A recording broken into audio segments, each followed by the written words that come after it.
portfolio. I think we are a fairly good amount, so maybe we can even go through most portfolios. The goal is to maybe run for around 2 to 3 hours. I would say if you post your portfolio, please add also.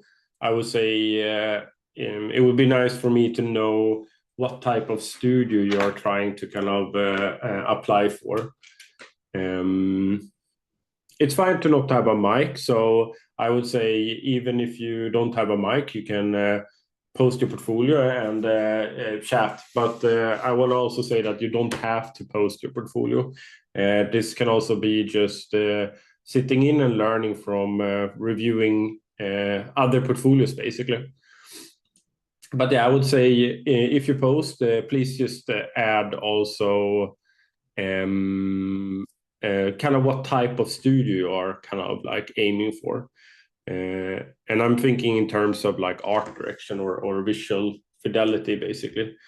So it's always good for me to know, is it kind of like a Blizzard studio or is it a Ubisoft studio?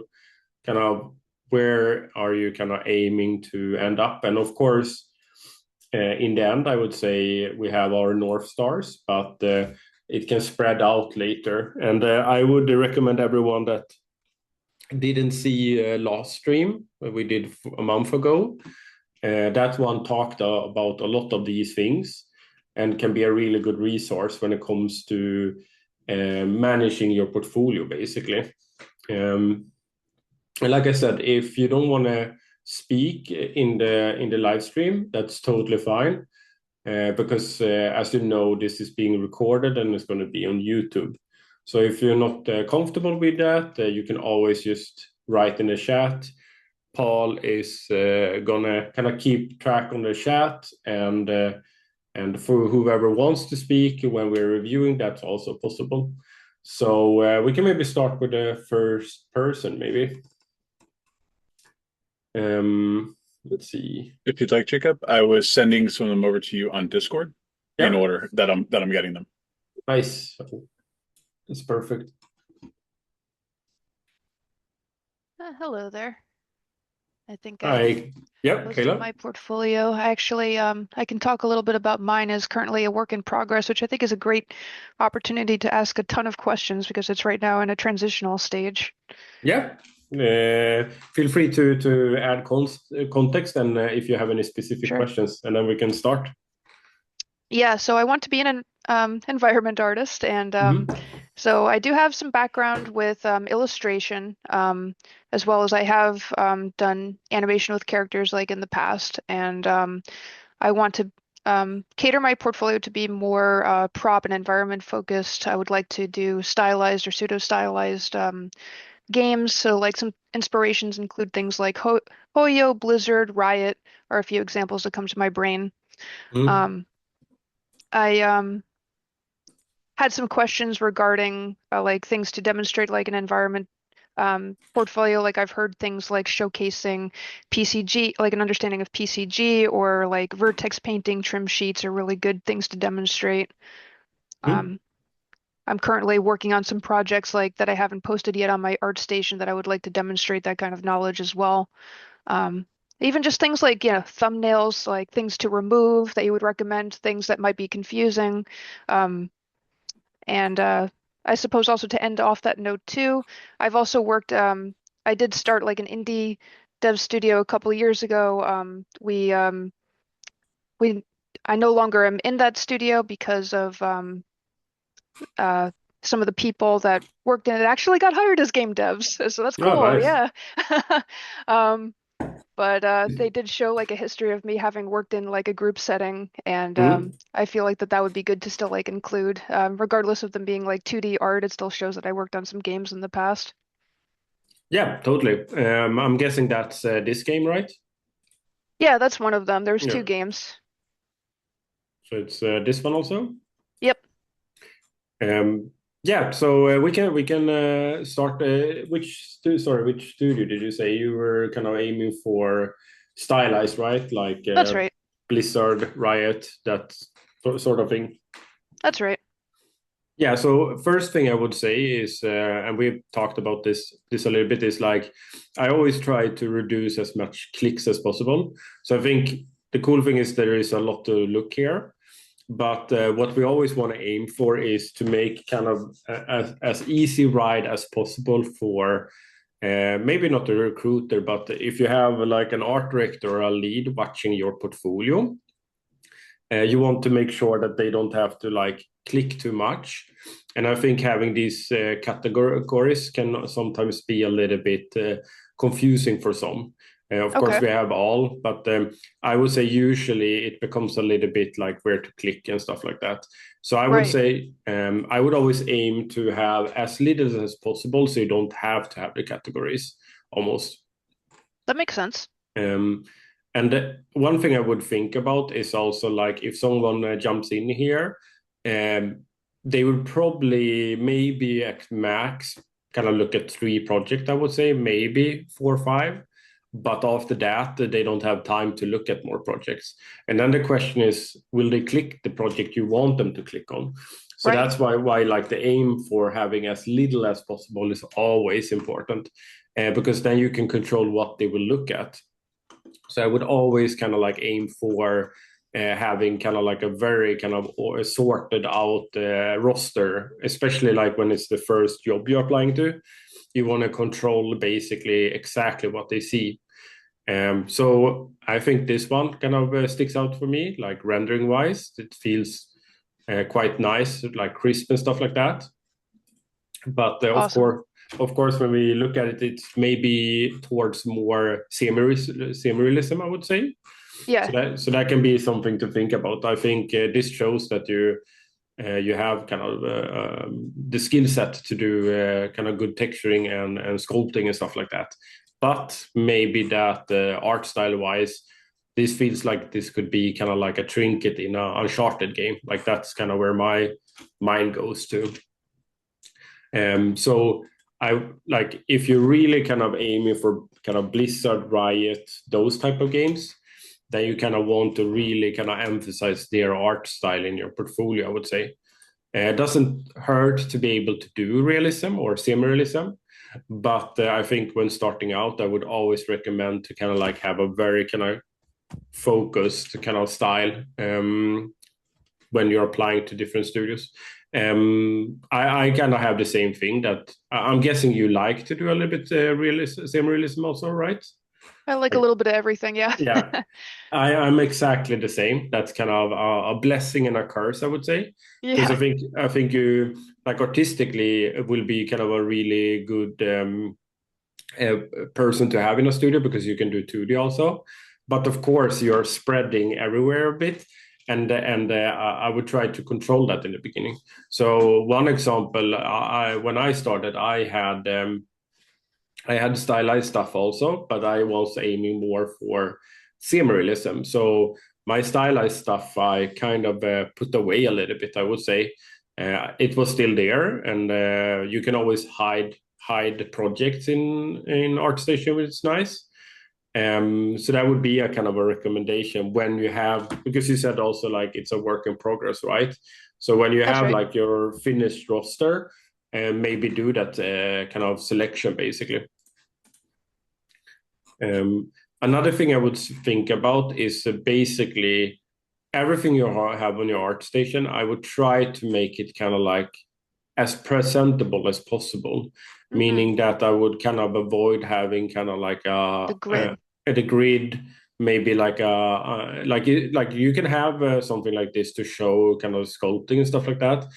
But then I would maybe put it in kind of like a nice lighting scenario, and maybe also like having all of these kind of screens being the same resolution. Right now you have 3 different resolutions here, Yeah, that and makes sense. that becomes a little bit for me as more of an art, like a poly count, which was like a 3D forum. It becomes more of a like a whip post because it's like different sizes and stuff like that. And here I would say we are almost like curating, almost like a Steam page, I would say. It's like finished art. That's why I like the blog. Here you can, like at the blog, you can do whatever you want, basically. And I would say we usually pay attention to to a blog also if they exist. Oh, interesting. So That's for good to know. me, yeah, so for me when I started, because I kind of like to paint and stuff like that, but I didn't want to put it there. So I kind of put it in my blogs always just to show that, hey, I like to paint basically. But I didn't put it in my portfolio basically. I was, especially when you do like the first and second job, I was very kind of locked into not having it there. So But that's a good way to show that you have other skill sets and it's optional, like it's not in the front like how you want everything else to be, but if like let's say the studio like decides to click through your stuff, then it's there and they can see it. exactly, and I would say like the recent job where I got hired now, they actually looked at my blogs. Like that was kind of the I would say defining factor basically. I would say it's not always the case, but it can happen. So one thing would be with blogs that you can, like I said, post when you have done kind of paintings or anything else. Like, for example, I'm thinking your projects and stuff like that. But it can also be breakdowns, like you writing text, how you think about things. So there is many things you can use a blog for, which I like. Because I agree, like with your true like saying that you have worked on projects, I think it's always a big plus. It shows that you have worked in a team and you have kind of gone through the ropes of making a game. One tip I can say already here is that not everyone will want, like here you get Want to watch another, a video. Yeah, yeah, or it's more like you get another click, right? So that's right.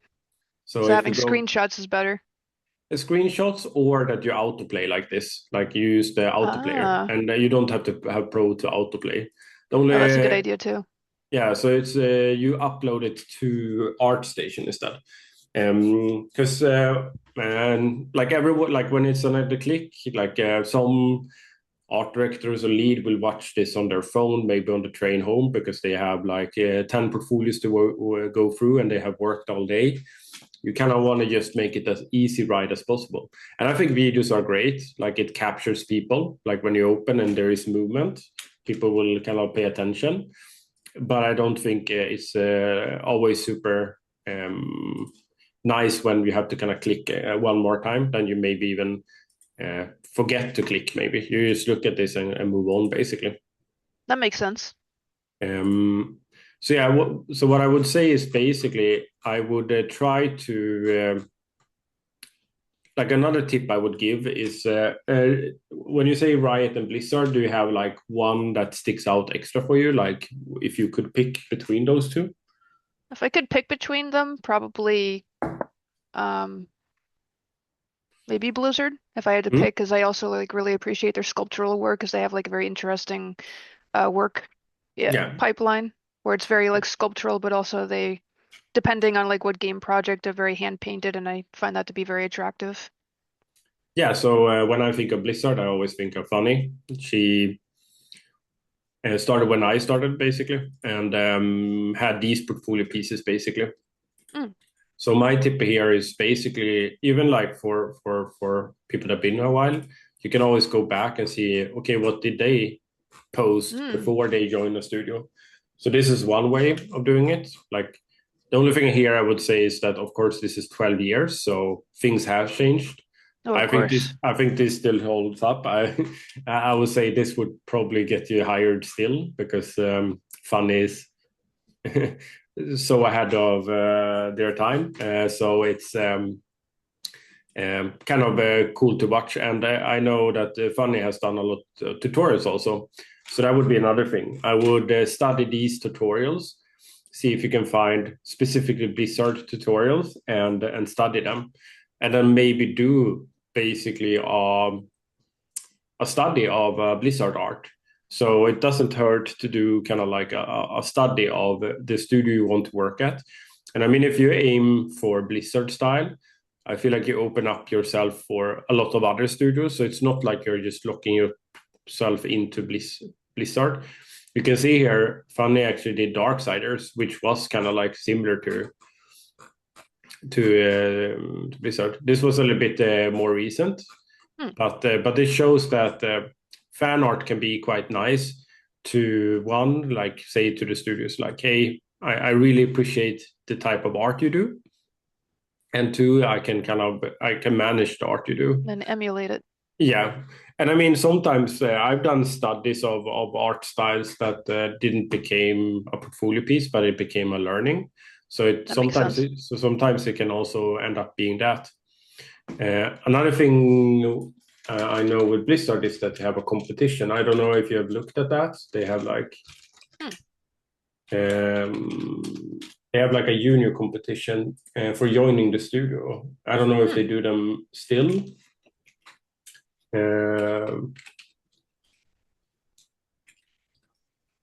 See, I'm googling here and see if I can find anything on this. I know I have like one junior that got the job there quite recently. We can jump in and look at, and that would be my third kind of like recommendation is like finding an inspiration. And usually we tend to go to like the leads and seniors, but I would say one, you want to find like one that is kind of like just join the studios that you can kind of like look at and being inspired by. So here we have Peter, who I'm pretty sure works at Blizzard, if I remember correctly. Yeah. And you can see basically a timeline, what led up to joining. So you can see similar inspiration as you, Valorant and League of Legends. So it seems like Peter ended up in Riot first, and then went to Blizzard. Nice. I'm pretty sure that this was part of that composition. I'm gonna see. Give me a second here.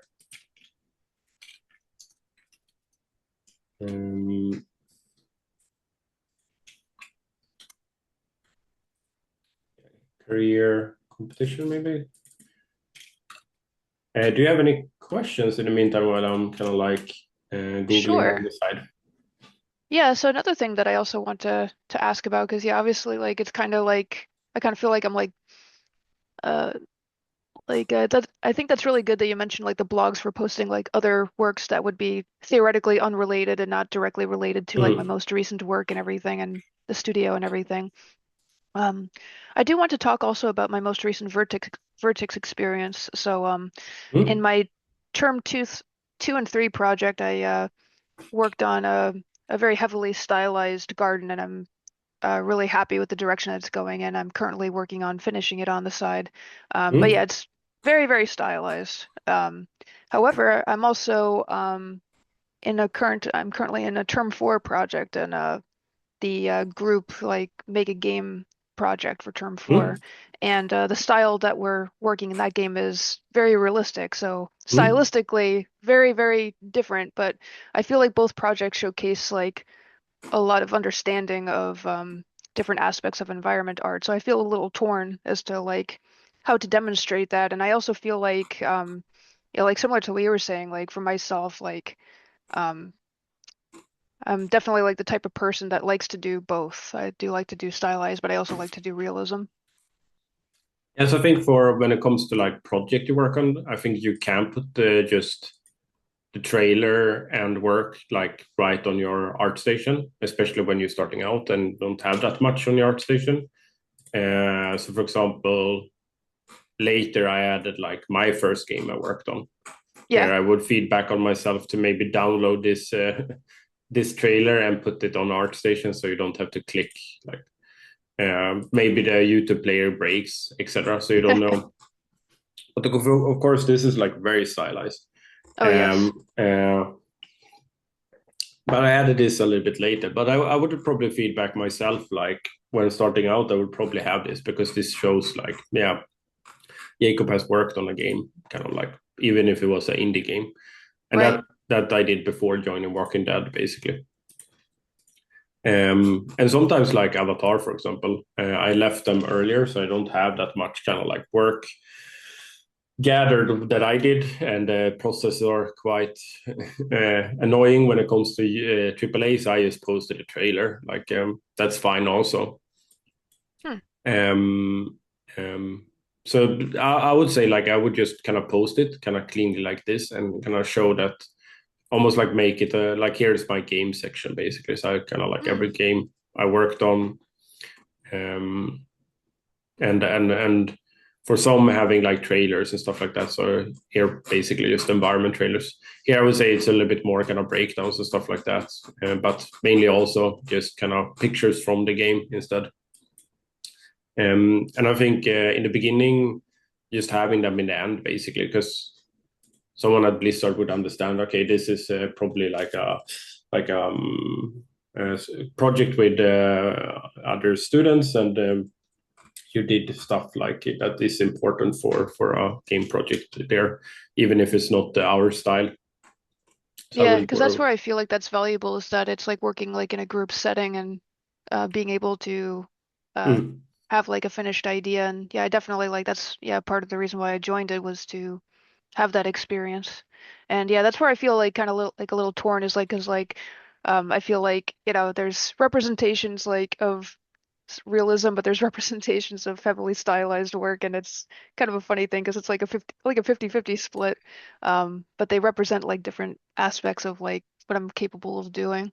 And Yeah, yes, yeah, one thing I would probably do is maybe do a blog post. Of course, I think the sad part is that blogs are part of Pro. I think maybe you can just do that there doesn't is bother me.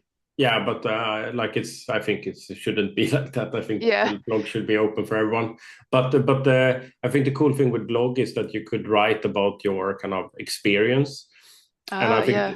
I think people that get the eyes on your portfolio, they can open up and maybe be more interested. But being able to read about it before kind of interviewing you can be a value for them.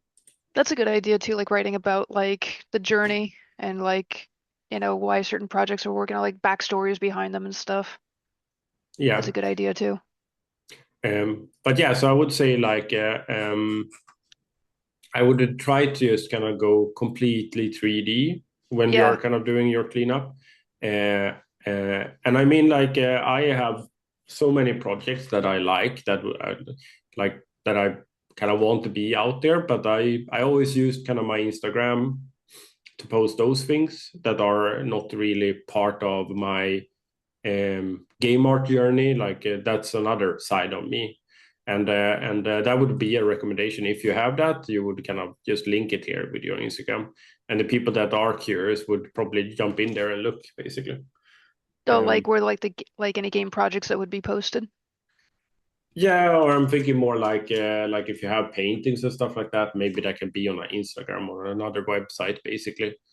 Yeah, I um, have a lot of my yeah, other artwork that I do like on the side because yeah, I definitely find myself like I consider myself like a generalist when it comes to art. I mm, get very fascinated in many different types of arts and yeah, uh, I like to post it there too. And I think that's a great way of organizing things because that's more or less what I was thinking was like taking the existing like 2D art for the most part, except maybe like leave behind like yeah the game projects that I've worked on because yeah they're 2D but they are games that I worked on.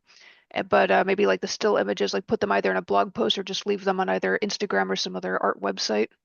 Yeah, so my I would put the self goal at maybe making this list to only like 3 projects.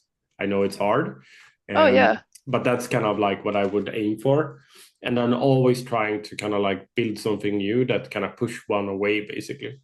right, Um, so, for example, I think this one I would just set up so you have a better render for it, and then this can be kind of like a piece, basically. um Same here, like having, so I usually say that it's nice to have like an aspect ratio that would be make it feel more like a screenshot from a game. I would right, say artistically you can kind of do a different type of frame, but I think you need to have a very good reason for it. right. But here I would just have it being a wide shot basically, and then maybe kind of getting it to longer stuff like that. I can agree that one's very small at the moment. But the other thing I would do is jumping to these presentations and kind of just looking at presentations. So here you can see kind of like from Funny how props are being presented. So you want to kind of do a showroom like that for props like these. or even these, so you don't have them kind of just pure viewport basically. I've also heard that taking the time to craft the thumbnails to look a little bit more enticing is also like a really good thing to do. Yeah, I can show a technique I usually use for everyone here. So I usually just jump here to trending, and then I take a screenshot. Sometimes it bugs like that. And then I put it in Photoshop. And then I just mask out one of these. And this is how I test my thumbnails, basically. Whoops. Like that. And I just put my picture in here and see, does my thumbnail stick out from all of these that are on trending? So these are the most clicked ones. So you put yourself in a very kind of hard roster, but that's the goal. And this is very nice. And then you sometimes like boost the kind of pop of it, like make it a bit brighter. So this one is a good example. Like this ruin here has like this light here, which is kind of nice. So that's another tip. But I would try to join that composition. Here I can see I saw this one today. This is a good example of what I would try to aim to build maybe as your kind of next thing. If it's a Blizzard you kind of want to work for, so you want to kind of have something that kind of mimics that a little bit, and that can just be kind of like a piece like this. Do you have any last questions before we move to the next person? I think you've answered a lot of really good ones. I suppose like some closing thoughts that I can say, like, and I know like at least for me, I find something that attracts me like when I click on a thumbnail, and this is of course subjective to everybody, but something I think is very attractive on them is when I see like that they have like either a little icon that represents the software that they use to make it, or if it's got like a title, it feels like it's a bit more intentional. Yeah, I would say like software kind of have, in the past we always put Unreal in, but I feel like that was when it was hard to make something nice in Unreal, like harder.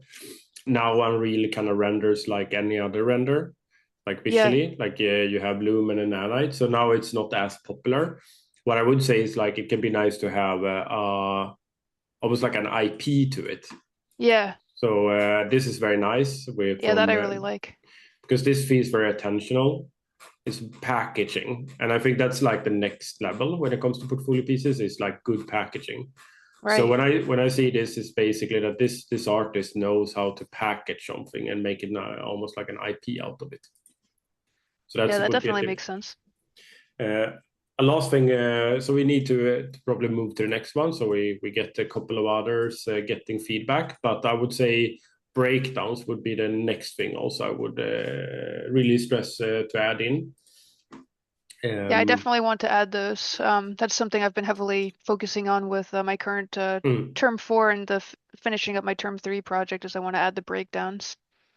Yeah, and you can always jump into other breakdowns and just being inspired by it, but you kind of want to not hide anything, basically. Like you want to show the person looking at your portfolio that how is everything looking under the hood, because that's kind of what in the end we are after a little bit when we look at the portfolios. Of course, everyone can do a nice render, but can we do it in real time, basically? Awesome. Yeah, this answered a lot of really good questions, so thank you very much. But could you kind of ping me or write me on Discord, and I'm going to look, because I can't find that competition, but I know it exists, so I'm going to look for it after this, basically. Nice. So ping me about that, and I'm going to look for it after. Sure. Awesome. Then we jump to the next one. How many are there? How many portfolios are there, Paul, right now? Like what there are quite a bit. I don't think you're going to be able to get through all of them. Yeah, I think we can try to aim for like 20 minutes each. So we went a little bit longer now, and then we might be able to go through more. But one thing I would say is that we're probably going to do this again. in a short while. So that's also an idea. Jan, you are next up. How are you? Hey, I'm good, thanks. So yeah, let's see. Did you post anything about? Let's see. Studio Project Red. Take people comply. Bit. Yeah. So do you have any kind of specific questions for me, or just want my general thoughts when I open this? Yeah, just that. I got a lot of tips from when you reviewed Kayla's one. Yeah. Yeah, so I would say very kind of here you have very punchy thumbnails. I like that they are themed also, almost like it feels like your portfolio is themed. One thing I would add here, I don't know if Kayla had that, but LinkedIn is very important in our industry, sadly. So I would set up a one, everyone, and link it in ArtStation. Because usually contact goes through LinkedIn always. So even if someone find you on ArtStation, I would say it's very common that we look for the LinkedIn and then the message. And right now I would be like, where is the LinkedIn? And then I have to kind of Google this. And you don't want to, you want to make it as easy as possible to get to every place basically. So that would be my first tip, is basically have LinkedIn. I would take away beginner. I wouldn't call you a beginner. Beginner would be if you can't, like if you have open Maya just or Blender for the first time. So you don't have to have a beginner there. Gotcha. Maybe you can add a little bit more here, but like too long would also be maybe too long. But a little bit more here maybe, like what you like to work on, so stuff like that, like style-wise. So very nice that you have breakdowns. So I'm just gonna kind of skip through this first.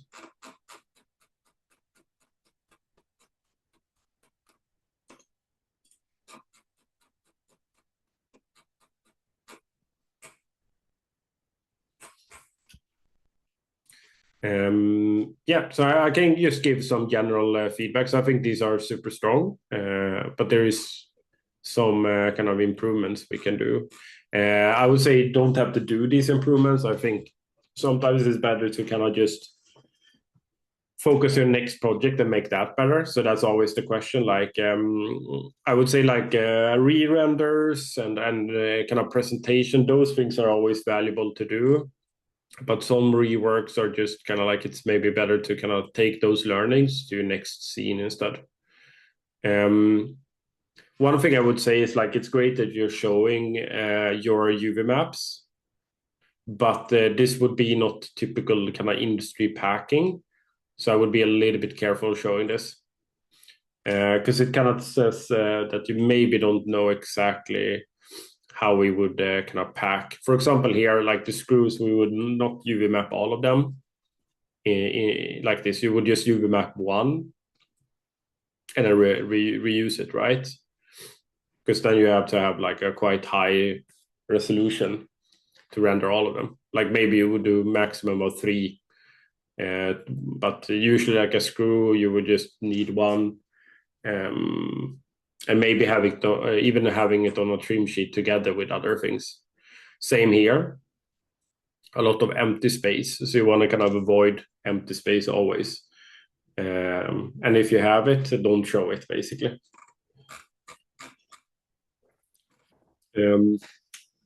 Something I saw here basically would be the surface noise here. Let's see, wood. What do we call these? Wood. Anvil.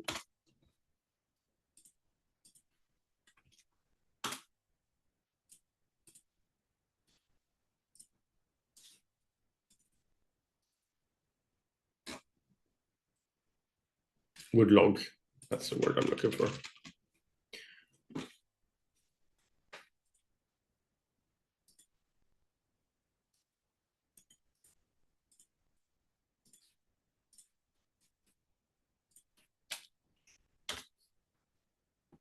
So I think you have like a very nice kind of micro noise and stuff like that. But sometimes I feel like maybe you're having too much fun with the micro noise. One would be kind of the surface here. That feels more as almost like just generated noise compared to like what the woodlog usually would be. I don't know if you have a reference of just this exact surface, but for me it feels maybe a little bit kind of random in how it's kind of rendered basically, compared to like how a woodlog usually would be kind of surface noise wise. So I would kind of always like double check your surface noise and see if it kind of mimics the real thing basically.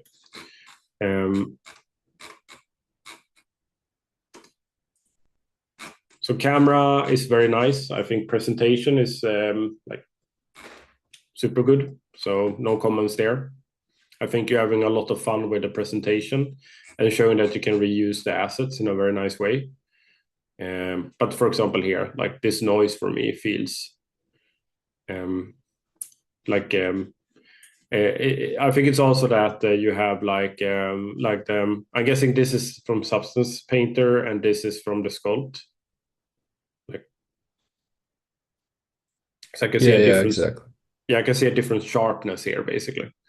And of course, now you know a little bit more about texture density, and that would be another thing. Like when you have a close-up shot like this, then you want everything should be equal in sharpness, basically. But for example, for me here, like the normal from the log here, like the main log, is quite soft compared to the noise here, basically. So it becomes a little bit old school, I would say, with the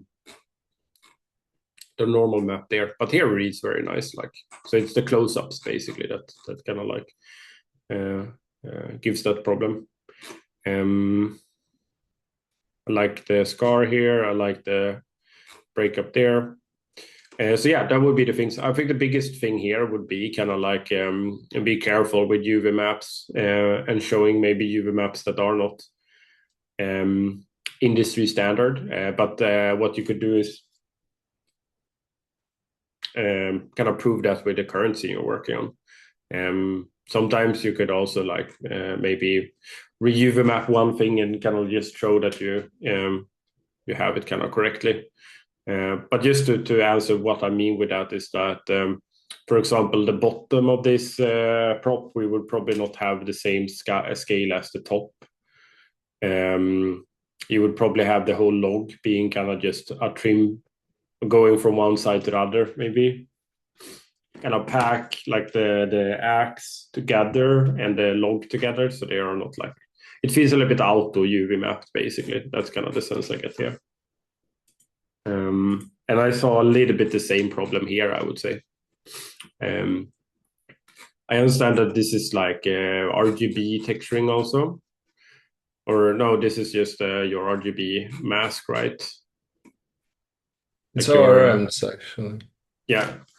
But yeah, the same here. Do you understand what I mean with like the UV map is like Yeah, I understand completely. Yeah. and I think if you do a almost like a full image with a UV map, then you're saying, "Hey, look at me." Like then you're Yeah. really putting it in the face, basically. So this one I would probably like even like take away or just re-UV map. If you show it this big, then you want to make sure that it's like really good packed. So I can show kind of an example of that. So I have collections for everything. I think it's in wireframe.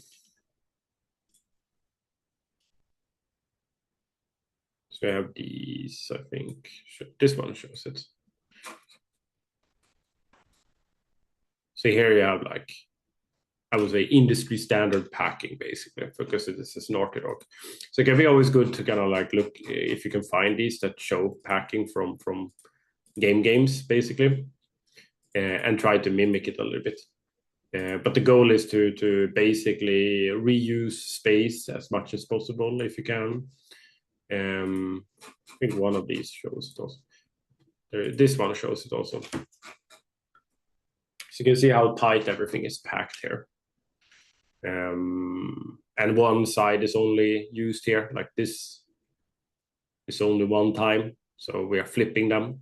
So usually we work on, like our UV map usually just has like one side, and then the other side is just repeated that UV map, because then we are basically saving half of the texture resolution.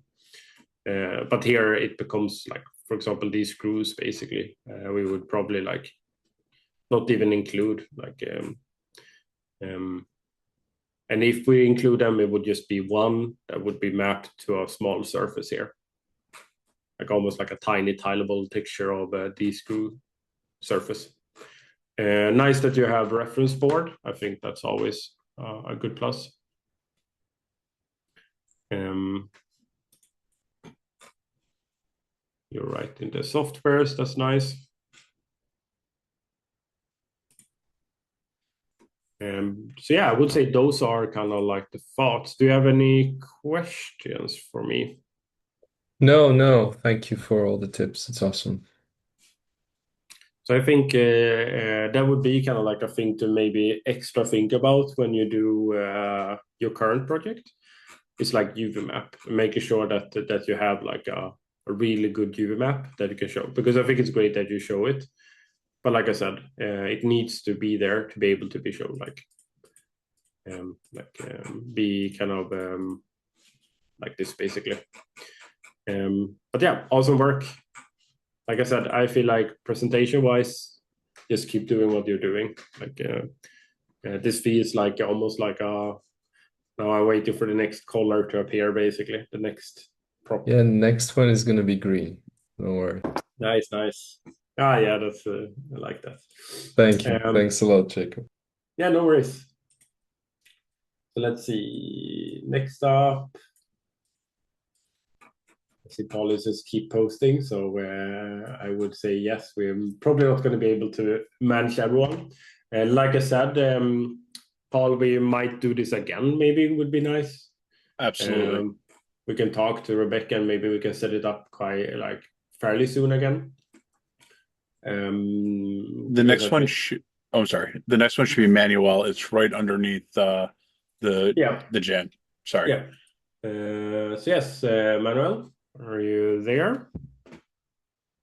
Yeah, can you hear me? I can hear you. How are you? I'm doing good. How are you? And doing good here also. So I see Respawn and Naughty Dog, right? Yeah, I'm trying to get my foot in the door at like a AAA studio. And do you have kind of any specific questions or just want my general thoughts here? Just general thoughts. I know like a big thing that I've been seeing is doing more breakdowns and more like presentation stuff like that. So that's something that I want to work on. And just like any kind of feedback is definitely welcome on how to do just a better job. Is it okay if I open your resume here? Or... Yeah. Nice. That would be like, I forgot to say that, add resume here. Like this is awesome. So everyone add it here, downloadable. So yeah, I would say first off, I can see you work in kind of 3D industry, right? Like Yeah, I work right now. I'm a contractor at Apple working on Apple Maps. So I think that's like touching 3D in general would always be a positive, I would say. Especially with this, like always with a name like Apple, it doesn't hurt. Like, so I think that's great. And I can see that you know how to do things here. So I'm just going through. You can see how quickly, and I would say this happens basically like when we go through portfolios, because if we go through a lot of portfolios, we have to kind of zip through them very quickly. But after a while, you get kind of used to kind of just seeing stuff, basically. So you can see the sad reality of we spend so much time on our portfolios. You can see that, like I'm very blurry. We spend so much time on our portfolio, but then very often everything is being kind of zipped through, basically. But that can be good to also kind of know and kind of use as our advantage, meaning that we maybe work smart in that way. That some stuff we may be spending too much time on will not even be noticed. And I have so many myself stories where I spend too much time on a project that I know that I always talk about the Harry Potter scene where I spend a month on just the door to the Great Hall because there was so many ornaments. But I mean, I think nobody have seen that door in the post because I don't even show it in the post. So being smart like that. So yes, nice. I see you have a lot of vegetation. Is that something you're kind of interested in, vegetation art? Yeah, so like my goal's always been to work at Naughty Dog. And it's a little out there. I love Uncharted, so that was always what inspired me. So it's definitely something I've kind of pushed towards. But yeah, I'm also I just want to be able to do, some work on cool stuff, not just vegetation. So I want to show that I could do, just like, because I do architecture kind of stuff at work, so I want to be able to show that I could do both. Yeah, I would say like it's good. Like vegetation for me is always a side skill, especially starting out. I would be a bit careful trying to become like pure vegetation artist, but having it is great. And I can see that you understand vegetation art. I saw the breakdowns you had. But yeah, I would say first here would be to kind of like slim down the portfolio. Same here. I would aim for just having 3 projects basically, being kind of your the hardest critics to yourself basically, and asking yourself like which projects do I feel like are the ones that represent my goal of joining kind of AAA industry. Some stuff here would mean less. I would say like your art viz stuff I would probably not have in here. You can have it. So if I went into your portfolio, I would always click the website, and then I can see that you have it here, basically. So you don't have to have it on your art station. So if someone, because you want to catch people, and if it's too much, it's kind of like then it's a bit harder to catch people. And if you catch people, they will go to your website and they will see that you do these things also, which I think is a great kind of addition skill, basically, to have, being able to do art viz or understand architecture. But you don't want to have it here, so I would kind of exclude that. Okay. I think this one is very strong. Yeah, so these are for texturing. Yeah. So only thing here I would say it goes a little bit towards art viz for me because it's not in engine. I can see it's kind of a V-Ray render. So I would probably aim to get this into Unreal and maybe put it in, like the background for me feels a little bit like a very clear background. I would maybe try to get this into a more kind of like fitting environment, meaning kind of like it's so much high fidelity on this track, but then like background here is very flat, right? And that sticks out a little bit. But the big thing here would be to get it into Unreal. I don't know if that's feasible with the shaders and stuff like that, but I would like basically everything you have in this portfolio that aims to get to the industry should be in a game engine, basically. Yeah, I think I'm gonna turn off my blurry camera. I'm just gonna look at that all the time. Where is here?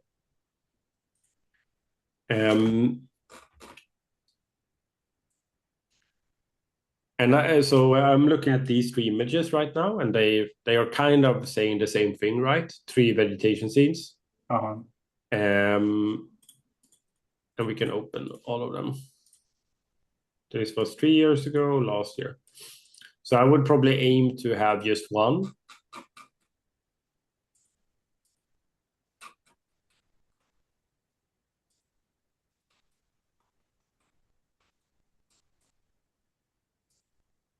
One thing here already, like 3 minutes of a video, you're never going to get anyone watch that. Like I know, like on my YouTube, I have like the how much time do people spend on your videos accumulated, and I would say it's like 10 seconds maybe. So I always say like aim for, I would say not more than 45 seconds. After that, most people tuned out basically. So if you have stuff here you want to show, and I mean like covering like 3 minutes, like you are showing kind of the same thing over and over again. So I would instead try to pack 45 seconds or even 30 seconds, much kind of like more kind of like more densely basically.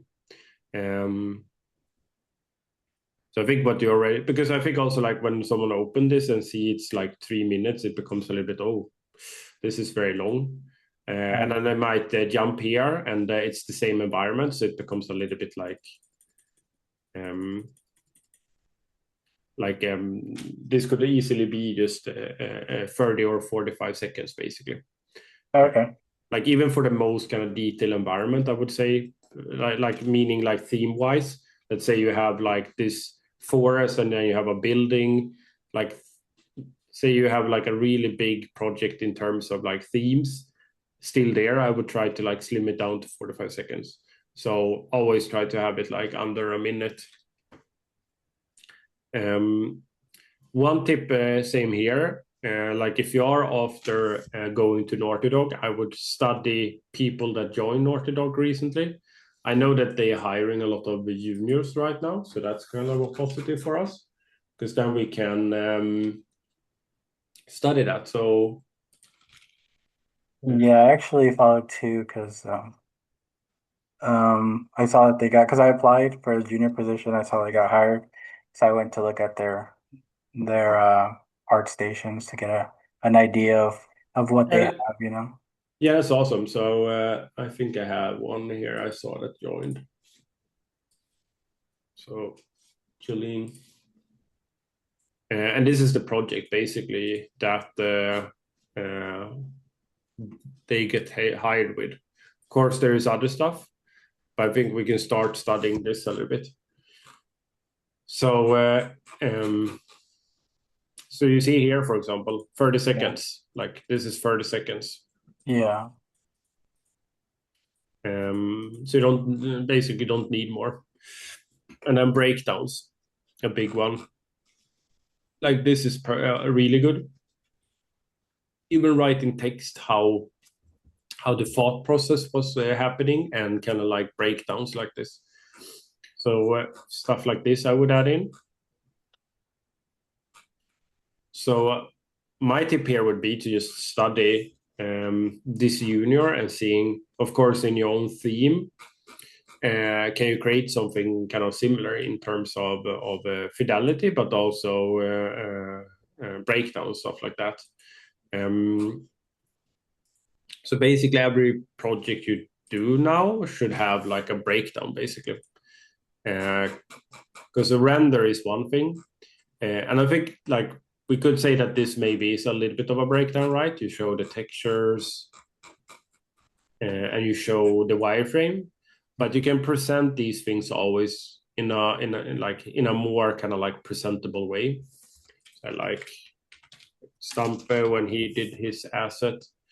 We can said that maybe we can set it up as like a blueprint for the wireframe instead. Like that's kind of funny. Okay. Like have fun with the presentation. That's maybe what I'm after. Instead of just taking a screenshot in Maya, basically, because we spend so much time on these projects, but then like when we present them, we just want to be done with it. So we just kind of take a quick screenshot and put it on ArtStation. And I think we should just spend maybe that extra week or two of just like, how can I present this in the best way? Because when we join a studio, we are there to present art, of course, more in terms of a game, but showing good presentation skills, I think it's equally important as good art in general. Here I would say that I would, so this is quite nice packed. but I can see that you're not packing. Do you know what I mean with when I say packing? I think, but I'm not sure. Like, So packed mask, don't read. So when we do like video game art, usually we pack okay. like our roughness, metallic, and ambient occlusion, grayscale Yeah. textures. We pack them to one. And if I saw this, I would imagine, like, I would ask, do you know about that or not? So if you show this, I would just set up like this. Okay.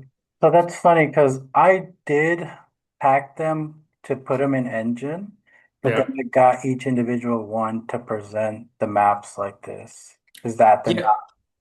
So what I would do there is maybe do like a crossfade over it, so you show every mask in kind of like, but you kind of want to somehow show that you know about packing, basically. Okay. So what you can do is basically do. I think we do this kind of the other week here, like something like this maybe, but with an RGB, like basically just showing kind of each map. Okay. Because then you show a little bit like, yeah, I know about packing.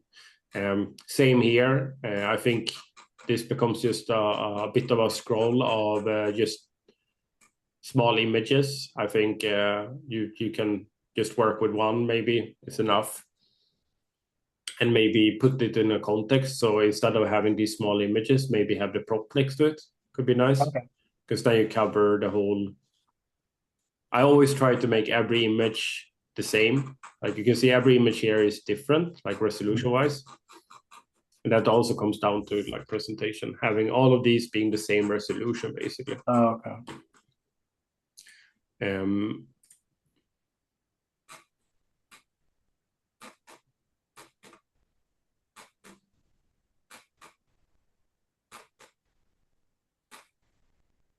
So I totally get like a name and stuff like that. I would maybe make that a little bit smaller. Like for me, it almost like my eye goes more to this maybe than the assets now. So I would make this much smaller. Okay. Like yeah. Would you say to just remove it from like my art station? Do you think it's fine to have it, but It's just fine. It's fine to have it. I usually don't have it. Like for me, it just takes me out of the image. okay. But if you have it, I would make it more like they have usually when you present the game. So that would be jump and show.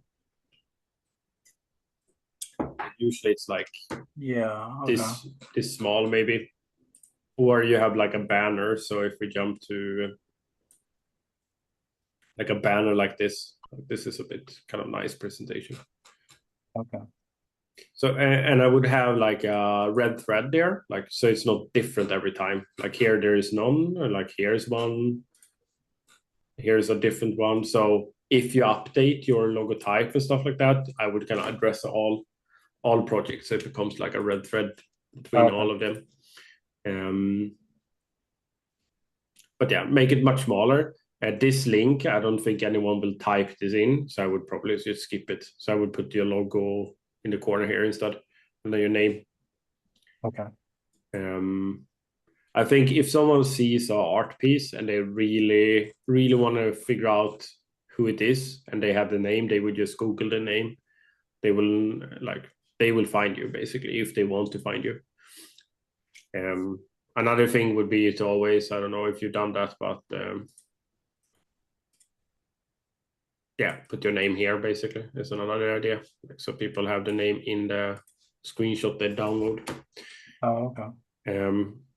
But yeah, so I would try to get this down to like 3 images basically. You don't need your kind of main renders. The Yeep is strong. I would maybe, if you ever feel like it, try to get this into Unreal and set it up. Okay. Same here, like you have Redshift, that's also like an off render. So you're basically splitting yourself a little bit towards more kind of marketing in video games and then game art. I think you want to kind of focus on one basically. So that's my tip basically. Focus on one lane and really push it. This is very old. I would probably like start kind of like exclude this one, like Okay. and then like these three, I would basically have one, I think, because they are somewhat saying the same thing, right? Like meditation. Where was your? When I clicked through this, I had like the meditation breaks and stuff. Yeah, this stuff, and these are good breakdowns.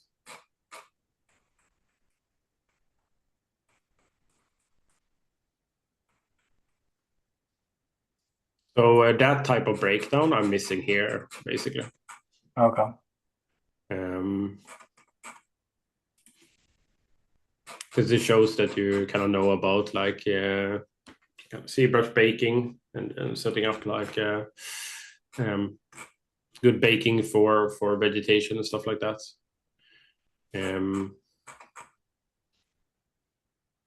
Nice to present like this. Do you have any kind of questions for me regarding anything, or do you feel like most things has been answered? I think you answered a lot of the stuff. One thing is, I know you mentioned like reducing the vegetation to one, so that way, like I could show, say, like an interior, like I have there, one that's vegetation, maybe like an outdoor scene, show a little bit of that variety. Yeah. That's how I should go about it. Yeah, I mean, when I kind of joined the industry, for a long time I only had this piece and this piece. So that was my portfolio, like two pieces, and I didn't have anything else. And it kind of helped me, I think, like having as little as possible. Was very fast to go through my portfolio. But then, of course, I spent extra much time on just those two pieces. So I think that's another idea, is like the fewer pieces you have, the more you can kind of really spend time on pushing one piece, basically, rather than having a lot of pieces. So for me, there is the part of learning. We build a lot of different scenes to learn. I have so many projects that never will be on ArtStation. I mean, I have so many projects in general that are like almost done, but not done. So you can see like there's so much that I don't show, but I learned from it. So it's not like I did it in vain, because I think that's usually how we think as artists. That if I don't have it on my ArtStation, I did it in vain, basically. But I don't ever see it like that. I see it as every piece I did here, I got a bit faster at modeling, or I got some aha moment about something, basically. So I would never be kind of discouraged to take away stuff, especially in the beginning. Later, when you are in the industry, I would say then it matters less, because then usually it goes through more knowing people and project you've been to. But when starting out, you want to kind of just make it as simple as possible to click around on your portfolio. Okay. One last question. Yeah. What do you think about like a diorama other than, or like onto like a bigger environment? Like, do you think a really good diorama that shows all that quality is better than like a bigger environment that's kind of not all there? Yeah, like if you frame it like that, then diorama is better. But I think with an environment, you're basically, I feel like when you try to be hired in a studio, you're trying to create like an environment that feels like a playable space. Okay. So I would always kind of try to go for not a diorama. There is like good examples of beautiful diorama. I know one diorama that I feel like, okay, this has a reason to be a diorama. Like I would think about it that, rather than like, can I save time by doing a diorama? Then I think it's like, then I would just scale down the project in general. But I think this one is a very good example of like a really strong diorama. Okay.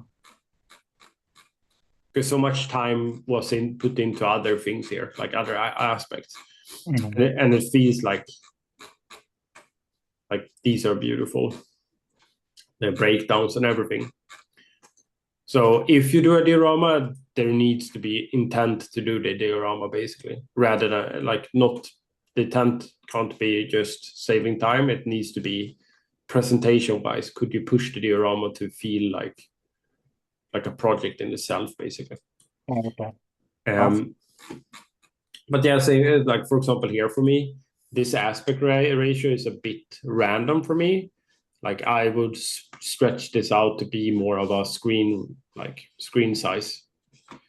Okay. So it feels like I'm standing in a video game, right? That's kind of our goal always. Okay.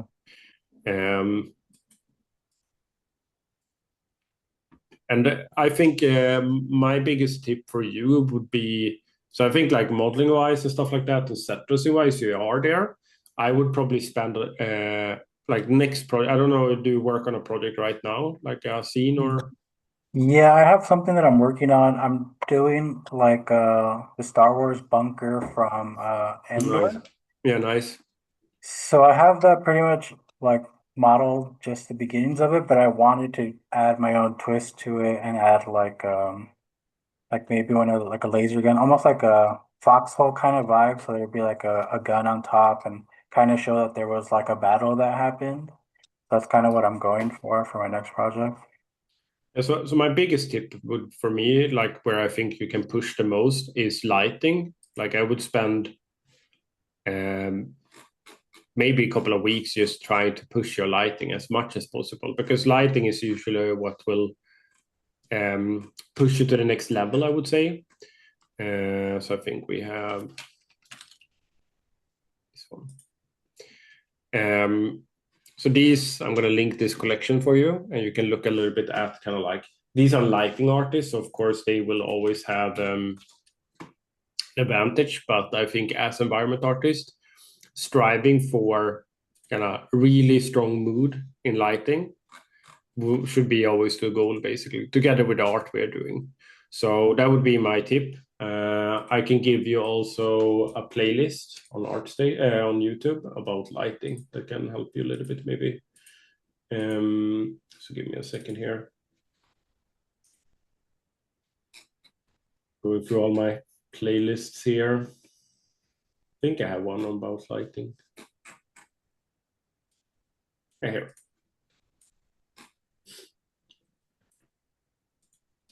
But yeah, that would be kind of my thoughts. So, I mean, Andor was an amazing show, so I think it's a really good subject matter. Anything else before we jump to the next one? No, that's it. I appreciate all your feedback. Thank you very much. No worries. Next up would be Maria. Hi, can you hear me? I can hear you. How are you?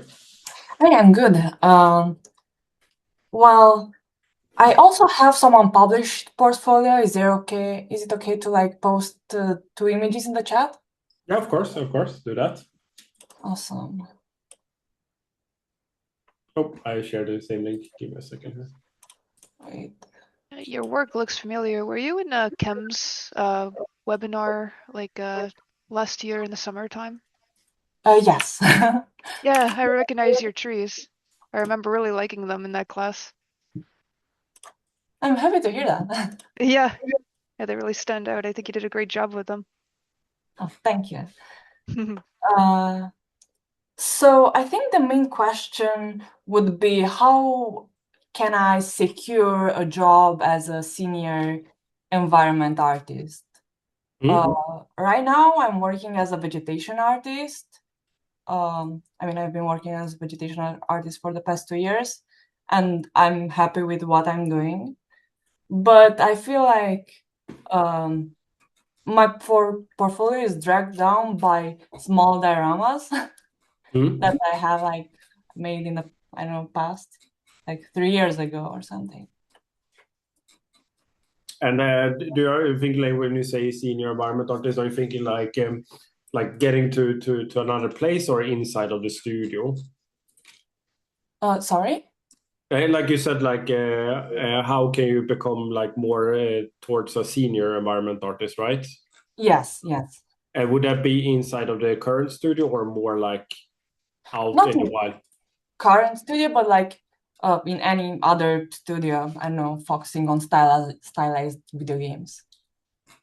Yeah, because I think doing it inside of the studio and doing it like by applying would be like two different paths, basically. That's why I'm asking. I'm already a senior in this in the company I'm working on, but like I feel I might not be a senior in other companies. Yeah, and I would say usually it comes with time, like that's usually how most studios kind of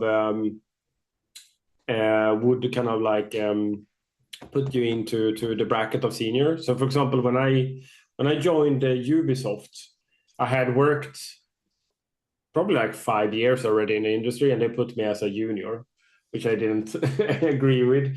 So it can sometimes be a bit kind of like that harsh, because for me, for example, I worked in indie for maybe 3 years first, and Ubisoft, for example, didn't count that as time. But then I joined another studio after that, and they counted it. So that would be the first thing, is that different studios count different experience differently. So it's not always about just pure portfolio. It's about how the studio kind of see your past experience, meaning like games and type of games you worked on before. But yeah, I like a super strong portfolio, like first off. And you said that this is kind of what you're working on currently? Yes. Yeah, so I think you already kind of hit it on the nail. I would say dioramas, like we talked about, is a very nice way of doing kind of like a quicker idea, and it works very well for stylized also, I feel like. But I would say if I would give you any recommendation, would be to kind of like try to build more of a bigger environment similar to this, that makes it feel like I'm inside of a video game now. Like that would be kind of like, and I see that you are in Style Station, right? That's really cool. So it would be basically to aim for these things more. And I mean, like this one could take me. I don't know. Are you planning on? Is this going to be the render? So that's still work in progress. These are like smaller stuff that I've made in my free time that I'm thinking to, I don't know, organize and maybe make a bigger scene, maybe use them here and there, right? Yeah, so, because I mean, this could easily just be put in like I'm thinking like in a forest with like some nice lighting shining through the trees, and this would feel very magical. So I think even this diorama could quite quickly become a playable environment, basically visually. So that could be kind of like a goal for the next scene, I would say, like building more towards that, basically. Because I think like the dioramas you're tackled already, like and what I would say with your dioramas, they feel like attentionally dioramas, basically, like this stuff. But I would say like now it would be kind of interesting, and this is very funny. I like this one. I would say now it's kind of like building almost like a small environment, basically. And I mean, when you do senior, I would say breakdowns is important also. So when it comes to breakdowns, I would pull up something quickly here. Connection.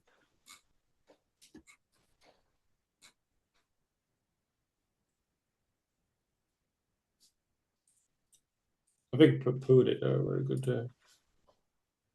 Give me a second here. So this is of course not stylized, but I think starting to do these type of breakdowns where you kind of write ideas down and showing kind of behind the hood a little bit, like that's also part, I think, where you can kind of like push towards a senior title, basically. I think nowadays doing breakdowns and basically writing more about why and how is very important. So spending kind of extra time on that, and that can just be kind of like breaking down, for example, your material nodes in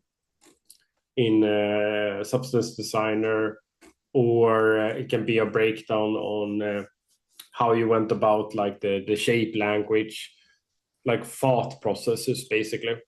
So like I said, like for me, when I talked to the latest studio I talked to, they didn't spend too much time on my portfolio. They went more to the blogs, and I think that was a little bit my idea also. Of course, these I wrote mainly because I talk about this a lot, and I thought it would be nice to just have it written down. But these things basically, like how do you think when you create art? And I think especially when you go more towards senior, having these type of breakdowns can really show kind of like a kind of mindset. So that could be an idea for you also. Like one, you will help others artists by writing how you go about the thing, but it's also going to help you when it comes to studios looking at maybe jumping over to your blog or a breakdown like we looked at here, seeing how you thought. So it's like you kind of do two things at the same time, helping people that are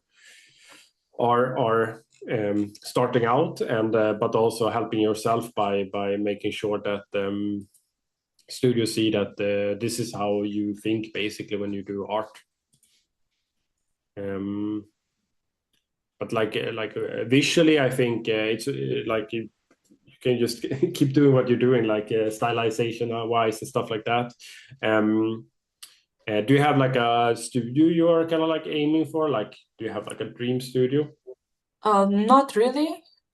Not really. Big studios are scary. Anyway, corporations are scary. Yeah. No, so yeah, so I think like that would be kind of my tip is like try to create almost like either from a concept. I would say maybe when you move to senior also, I think it can always be great to build your own idea. So like not building from concept would be another idea. Like you can, of course, but I think that's almost like the next addition to being able to kind of build your own IP or your own theme, meaning that you would not build from a concept. Like that could also be a thing to push, and that's a bit scary and a little bit. It takes longer technically, but that also is a part of kind of showing that you can form an environment without a concept.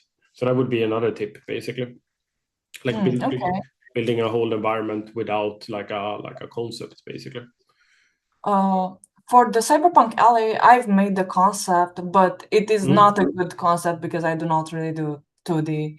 I also posted the concept, and I'm not sure if I should have done that. Like, I think so. For me, this is like this one. You mean, right? Yes. So for me, this gives you like an extra thing, right? So being able to paint and being able to figure out your own space. So I think that's great. Like I would keep doing that more basically, and of course, for every time it's going to become easier and easier. So that would be maybe a thing to strive for when you do like a full environment, is kind of building your own kind of like concept. And of course, you can kind of pick inspirations from existing concepts, but it's more of creating your own kind of space basically. Yeah. And setting up your own composition and stuff like that.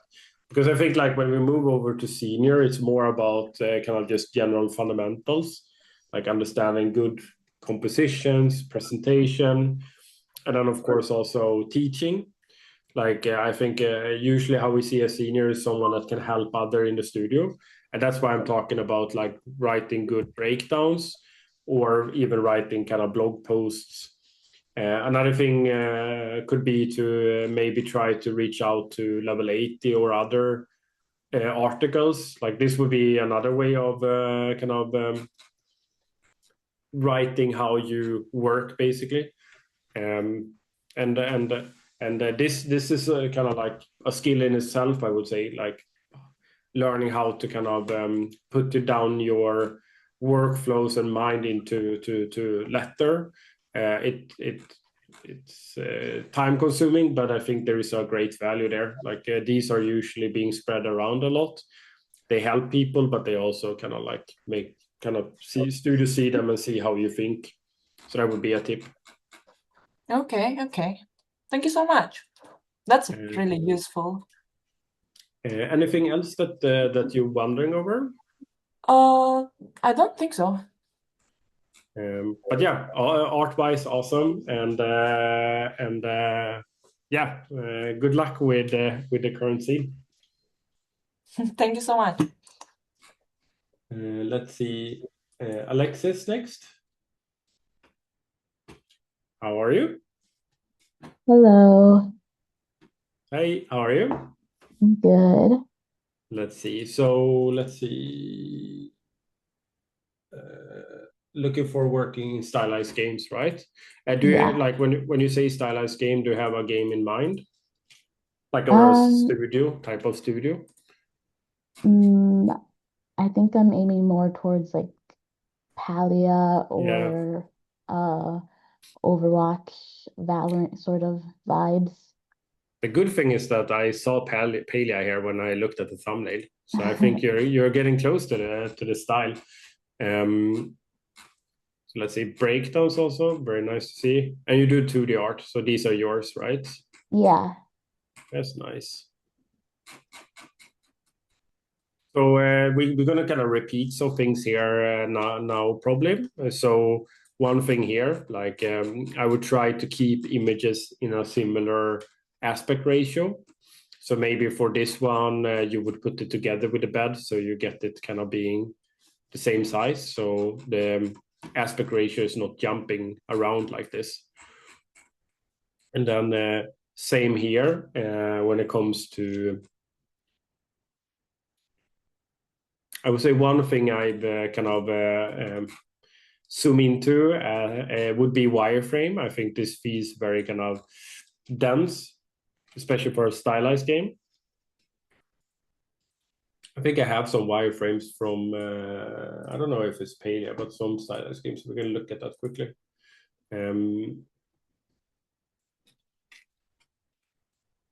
So if we show a wireframe, we need to be 100% that we are not going over budget. So I think we have from Wayfinder here. So you can see here you have like a typical wireframe. So you can see it's not that high density. But here we see basically that it goes quite like the squares becomes very, very small here, right? So for me, this becomes almost like a high poly, almost more. So that's like, I think it's better to not show that, basically. Or if you show the UVs, like find a way maybe not to show it in, like we can see the UVs here, so I don't think you need to even show this one. Like we can just do these 3 images instead.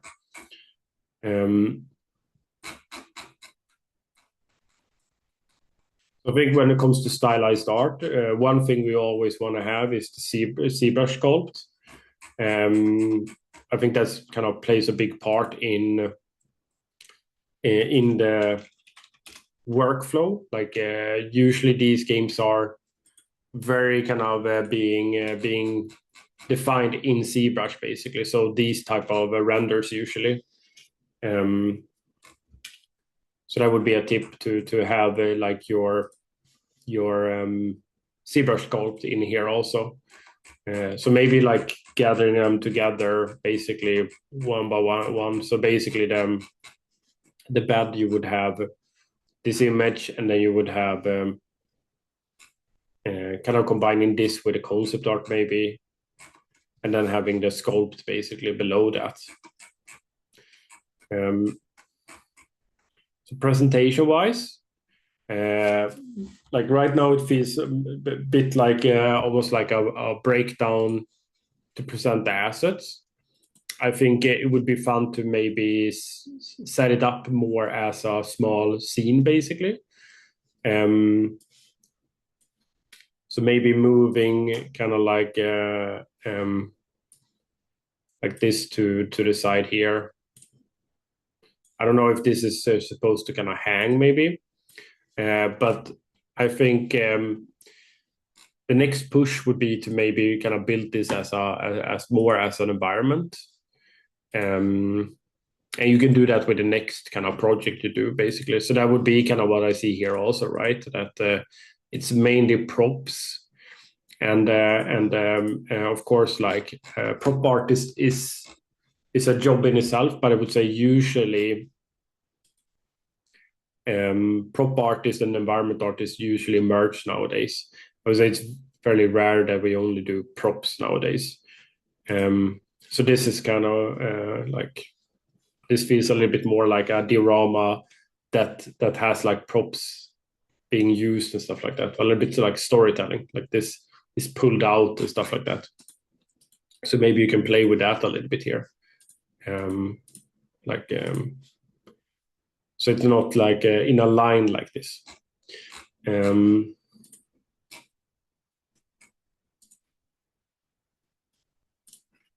the next thing I've noticed is that you have a bit more towards semi-realism also. Like you have these three and then these two stylized. Do you like to do like semi-realism also? Yeah, I think I more prefer the stylized stuff, but I am able to do some of the semi-realism because those were some old projects from school. Yeah, and I would say like it's always great to be able to do both, but if the goal is to end up in a stylized studio, I would just basically ooze stylization in. When we go in here, it should just be stylization. So a little bit like we talked with the others before. These I would try to like find a different space to add to, if that would be the blog or another website and stuff like that. If the goal is to do stylized art, basically, or end up in a stylized studio. So you have a website. So here you could kind of have that, I would say. So same here. Like if you have a, let's say you have like only stylized art here and Singularity 6 or what the studio is called from Palia goes in here and they are curious more about you, they will see this link and they will click here and then they will see that you can do other things. So I think curation is always a big thing on ArtStation, like always trying to just put the main things in. So here the wireframes are like much better.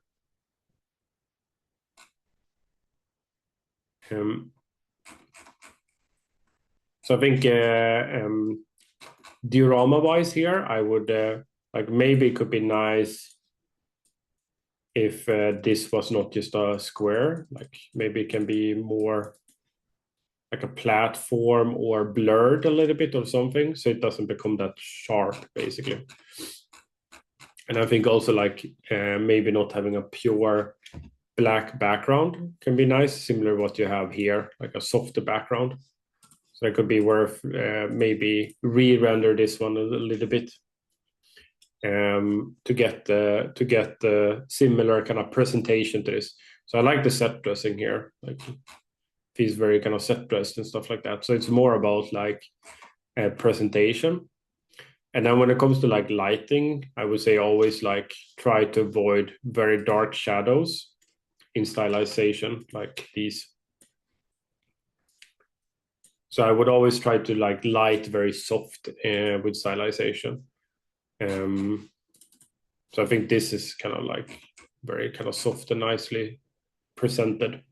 Here they even have like a very shiny floor, so it becomes like feels almost like a little bit like luxurious with the render here.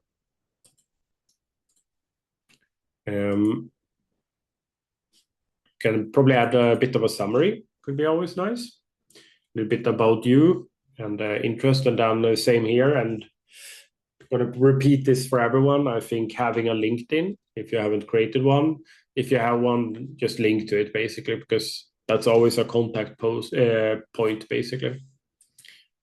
Do you have any kind of questions for me in general? So, or do you feel like you got everything answered? Yeah, I think you pretty much covered everything I wanted to know. Do you work on a current project right now? Not right now. I'm kind of in between projects, trying to figure out what to do next. Yeah, so I think what to do next, I would probably start aiming for maybe creating. Like I think you still can do a one more diorama if you don't want to do an environment, but maybe do a diorama that feels almost like a bit of a scene. So I think Jasmine is a very good example. The early work from Jasmine was always kind of these kind of dioramas, but they felt like they had this kind of soft like cutout, so it was not like just a sharp end to the presentation, or here like the sky becomes part of the background. That's kind of cool.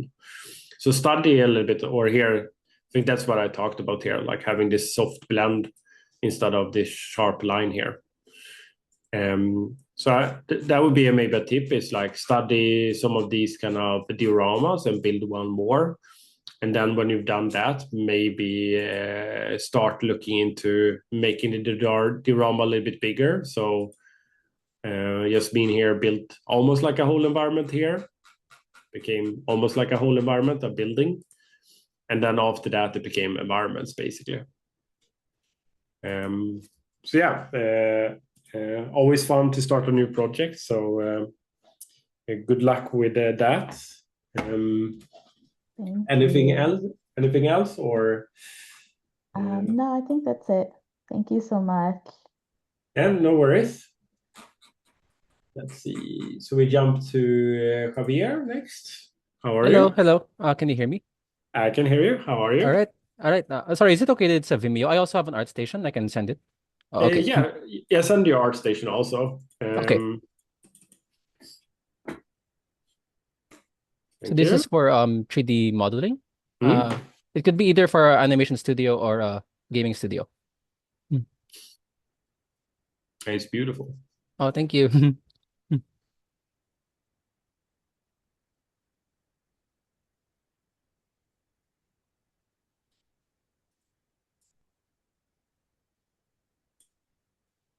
So of course I don't work that much in animation, so I Okay. can't give you too much feedback what they are looking for. Like I've never touched on that industry that much.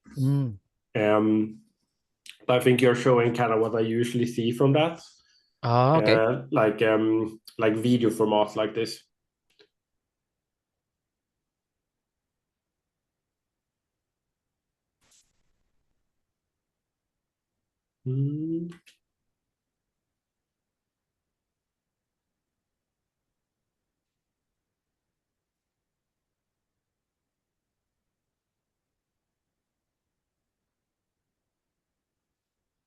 So same here, maybe I would be careful having it too long. Okay. Like if you want people to see the end, you have to ask yourself, will they get to the end?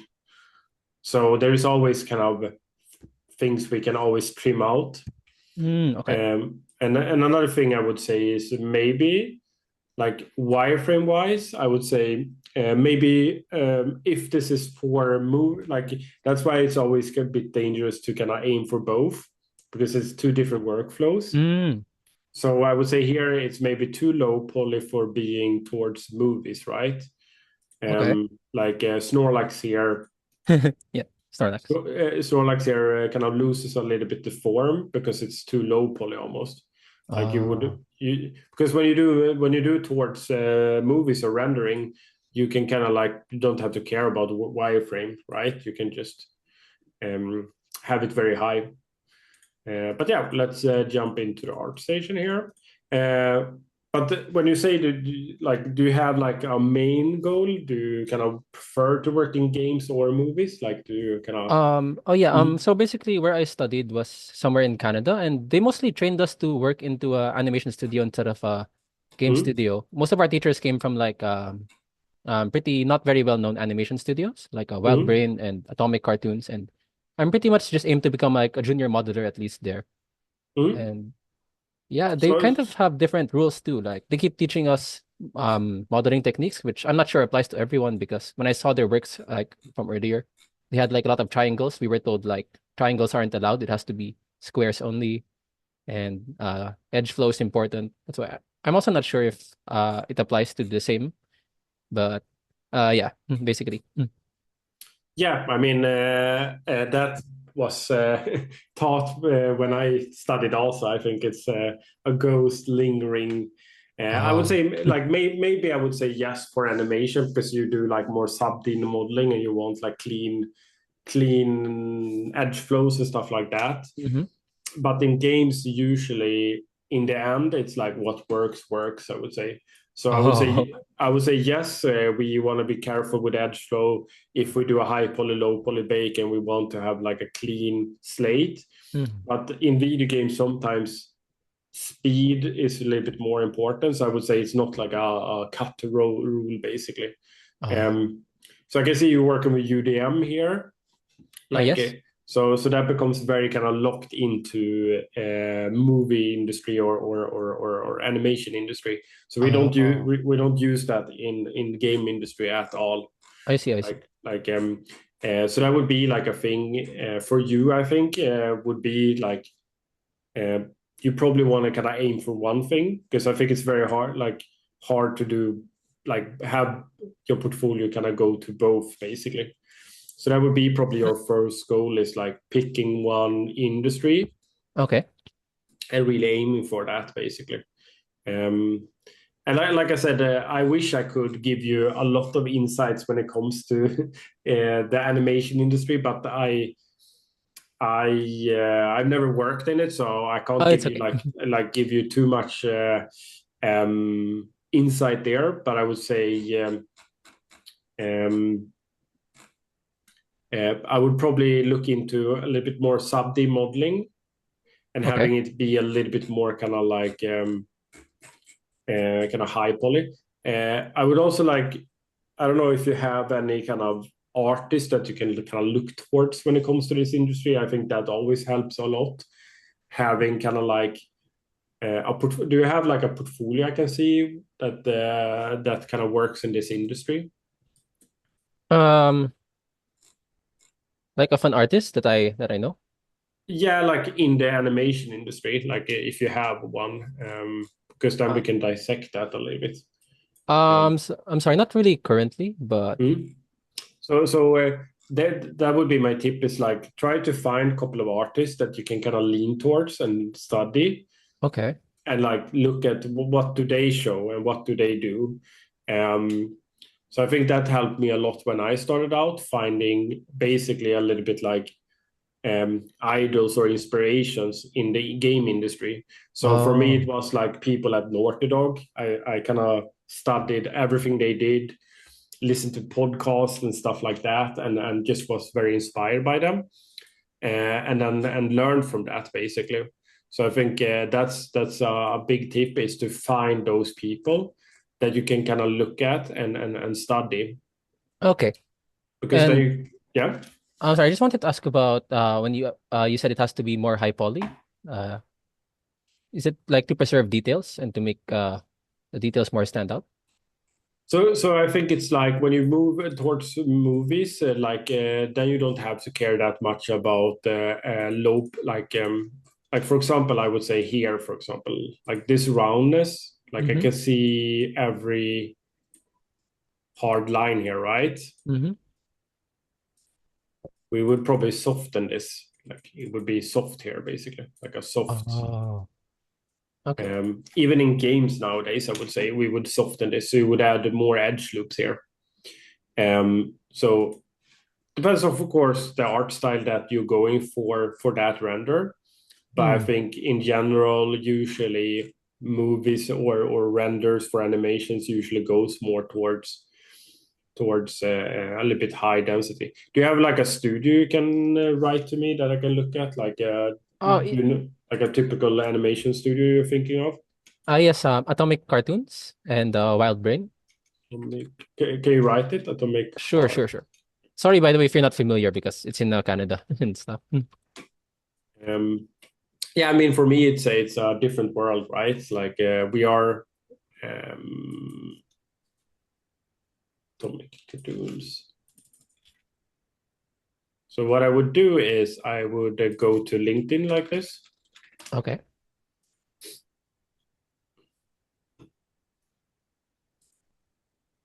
So I actually have a person that works there. Mm-hmm. And then I would search junior.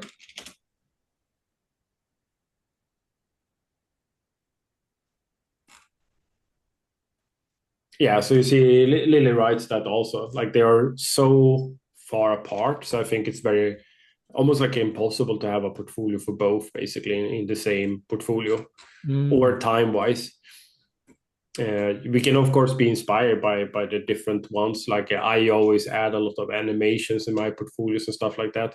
But I always build like workflow wise, it's always built towards games basically, optimization wise and everything. Oh, okay. So what I would do here is just jumping into all these 3D modelers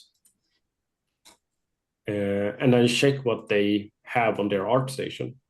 And that's going to be kind of your guide of what do you need to do to get a job there. So I recommend, yeah.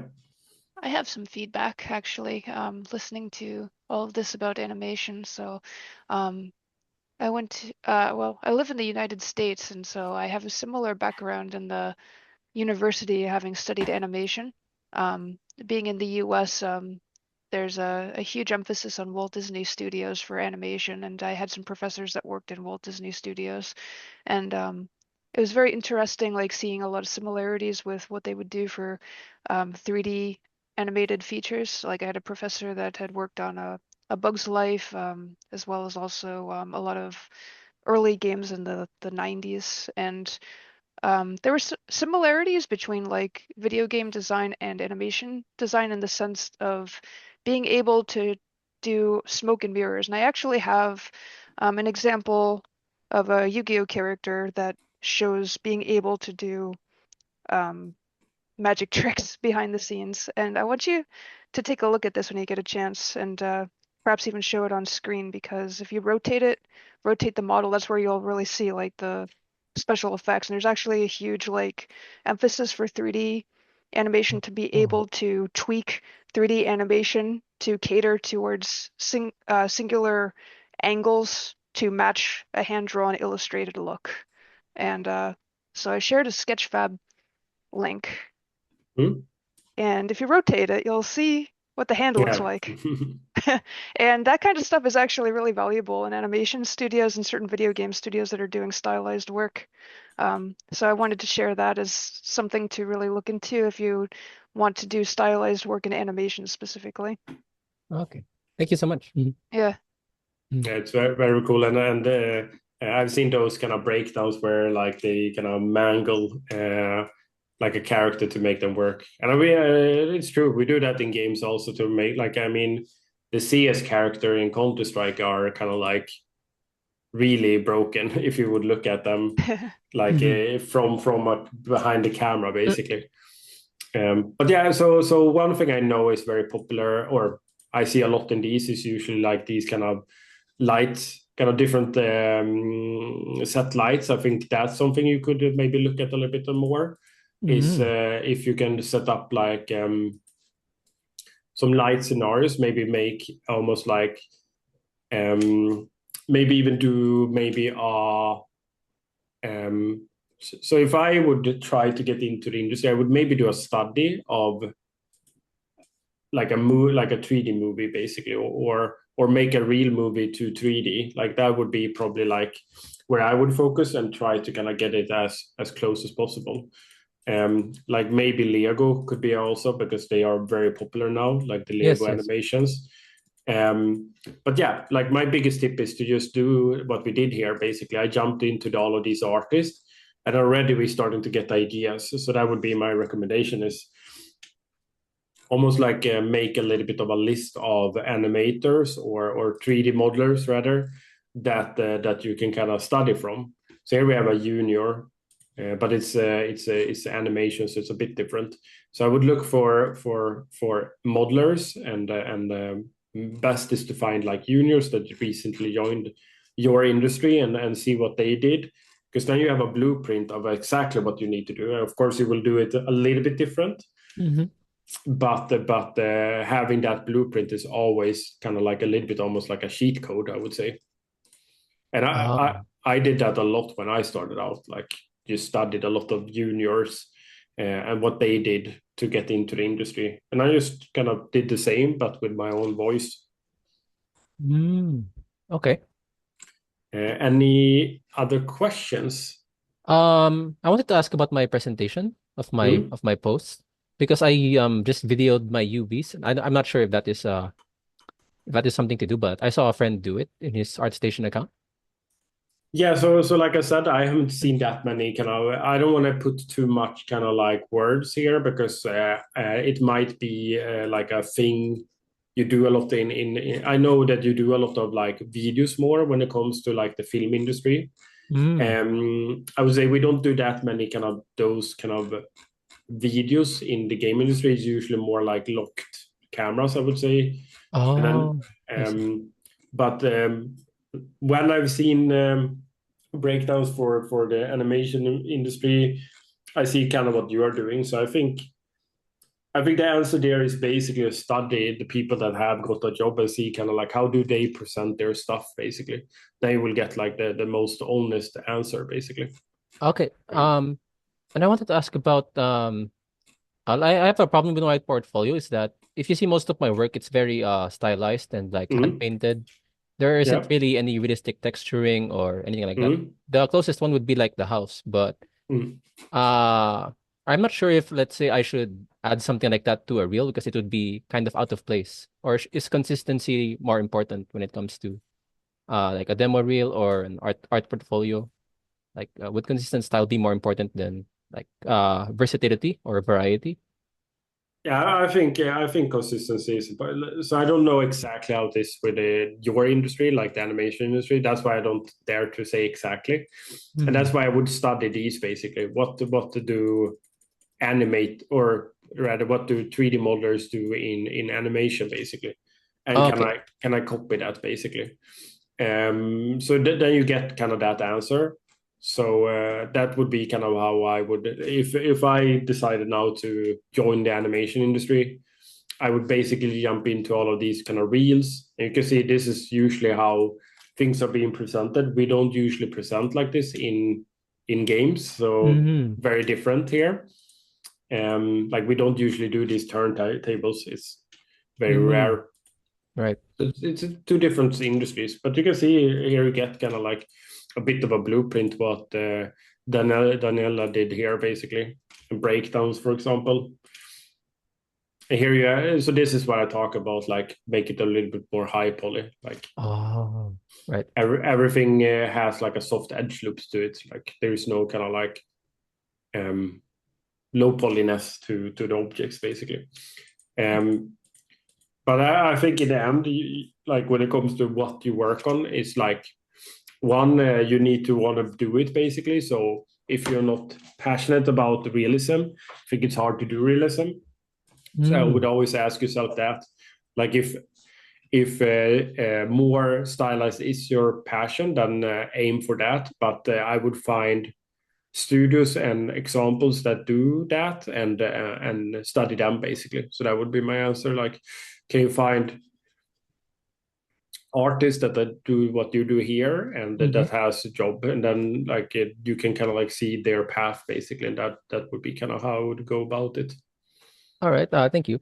And I have found this other thing. Like, I'm working on a project recently, and it has a watermark that says Activision on it. It's like a vehicle from Crash Bandicoot, and I wasn't sure if that would be something to do, because it is a watermark to a specific studio, and would like opposing studios like competition not be happy about that? Like, Ubisoft is not like, it's the competition to Activision.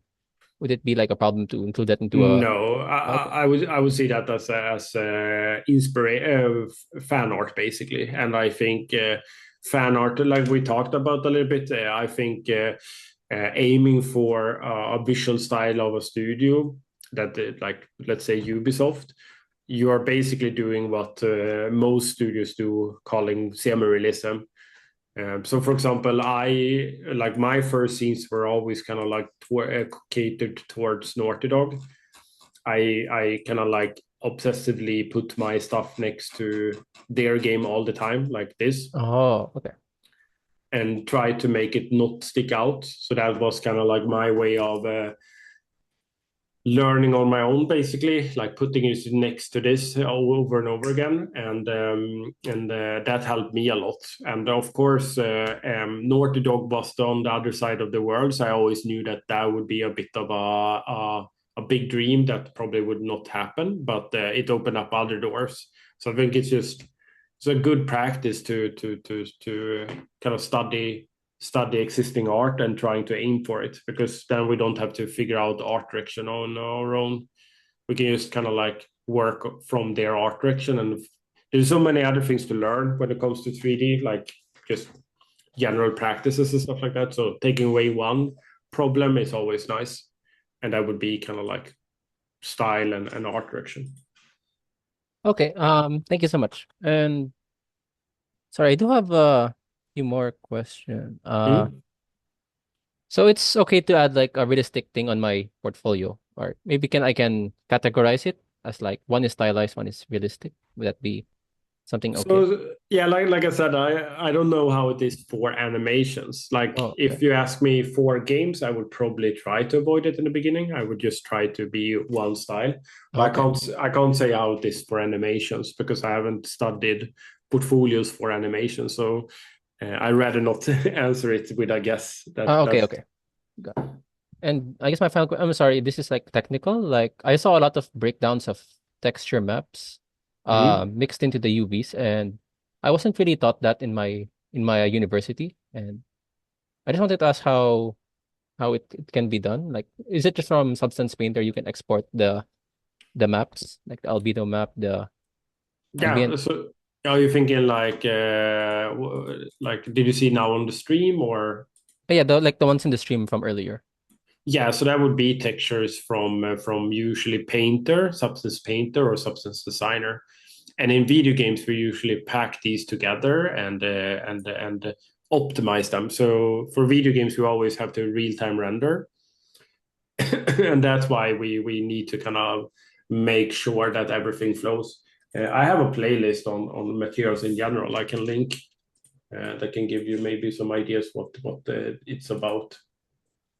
But like I said, I would be careful trying to kind of touch both industries this early, because then you're going to spread yourself very thin. I mean, I actually joined the game industry to go to movie later, because we didn't have those schools in Sweden. So I kind of studied games to later just jump over to movies, but then I kind of fell in love with game creation and stayed. But I still always have that appreciation. And that's why I do like 2D animations and stuff like that I don't kind of show on my art station, because it's kind of a hobby. So what I want to say with that is like, we can aim for one industry, and another one can become a hobby, basically. And it will help you, or like it helps me a lot having kind of that other interest in terms of working in games, basically. Like I know somewhat about like how to animate characters, for example, stuff like that, or setting up render queues and stuff like that. Right. So it never hurts to kind of have more interest, but a portfolio, I feel like, should be kind of just a very kind of distinct aim for one thing, basically. Okay. All right. Thank you so much. Sorry about that. I know my industry is very different. No, I think it was interesting for me and others, and it seems like Lily opened up that you can DM for any questions there, so you might get some really good answers there. Okay. All right. Thank you so much. So next up is Moen. Hello, can you hear me? Hello, I can hear you. How are you? I'm good. How about you? All good here. I see some breakdowns, makes me happy. Yeah. Yeah, I'm pretty much like tailoring my portfolio around like well, mainly towards Naughty Dog, but in general towards studios that does abandoned, decayed, or like destructed environments. Then recently I've kind of taken interest at like Respawn, CD Projekt Red, and Motive, specifically like Battlefield 6 and whatnot. I'm not looking for like a specific feedback, I guess. It's more like general, considering that's my goal.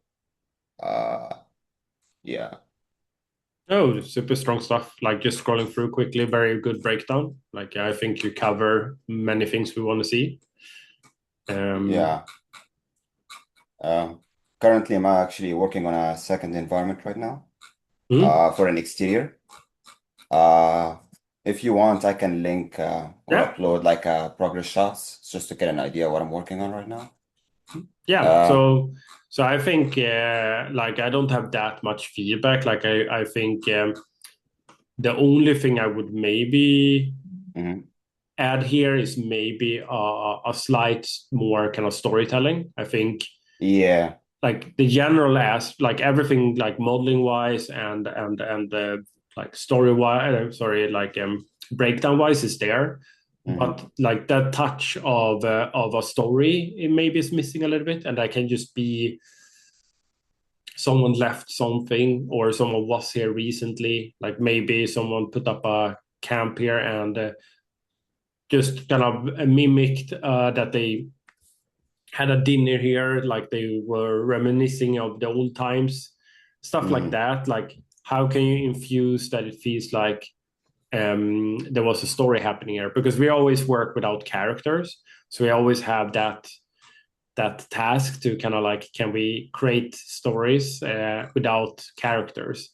And especially for environment artists, usually when you play these games, you usually run around without any people around, and then being able to create those stories is always something that I would try to push. So I can see that you're kind of covering your reference super well, but the question would be like, could you add something on top of this, basically, and not in terms of like how more broken down it is, maybe more in terms of like, could there be somewhat of a story here, maybe from the protagonist, like the player, or maybe a story that the player will encounter.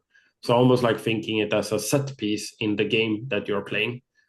I really like this. This is like a beautiful. Yeah, like passage of time. Yeah, that's kind of like the idea of it. Yeah, I love that. Yeah. So like I don't have that much feedback when it comes to like visual fidelity. I can see that you are using kind of trims nicely and stuff like that. Like maybe for me the text feels like maybe have it a little bit edged. That would be nice. Maybe like it's a little bit here, but even that I would just sit and nitpick. I think it's super well done. So it would, like, my biggest feedback would be like, try to push more story into it, basically. Yeah, that's what I linked to progress shots in the chat if you want to look at them. And this one, emphasizing the story much more. Yeah. I'll link you the concept. Here you go. It's based on this concept. So yeah, pretty much it's still abandoned and all. And initially the story was simple as like people used to live here and it's abandoned. But then I pushed it further, being that they had to evacuate the place. And I'm gonna leave that open-ended. And then I'm adding another layer where there is a kid in this environment who's obsessed with dinosaurs. Nice.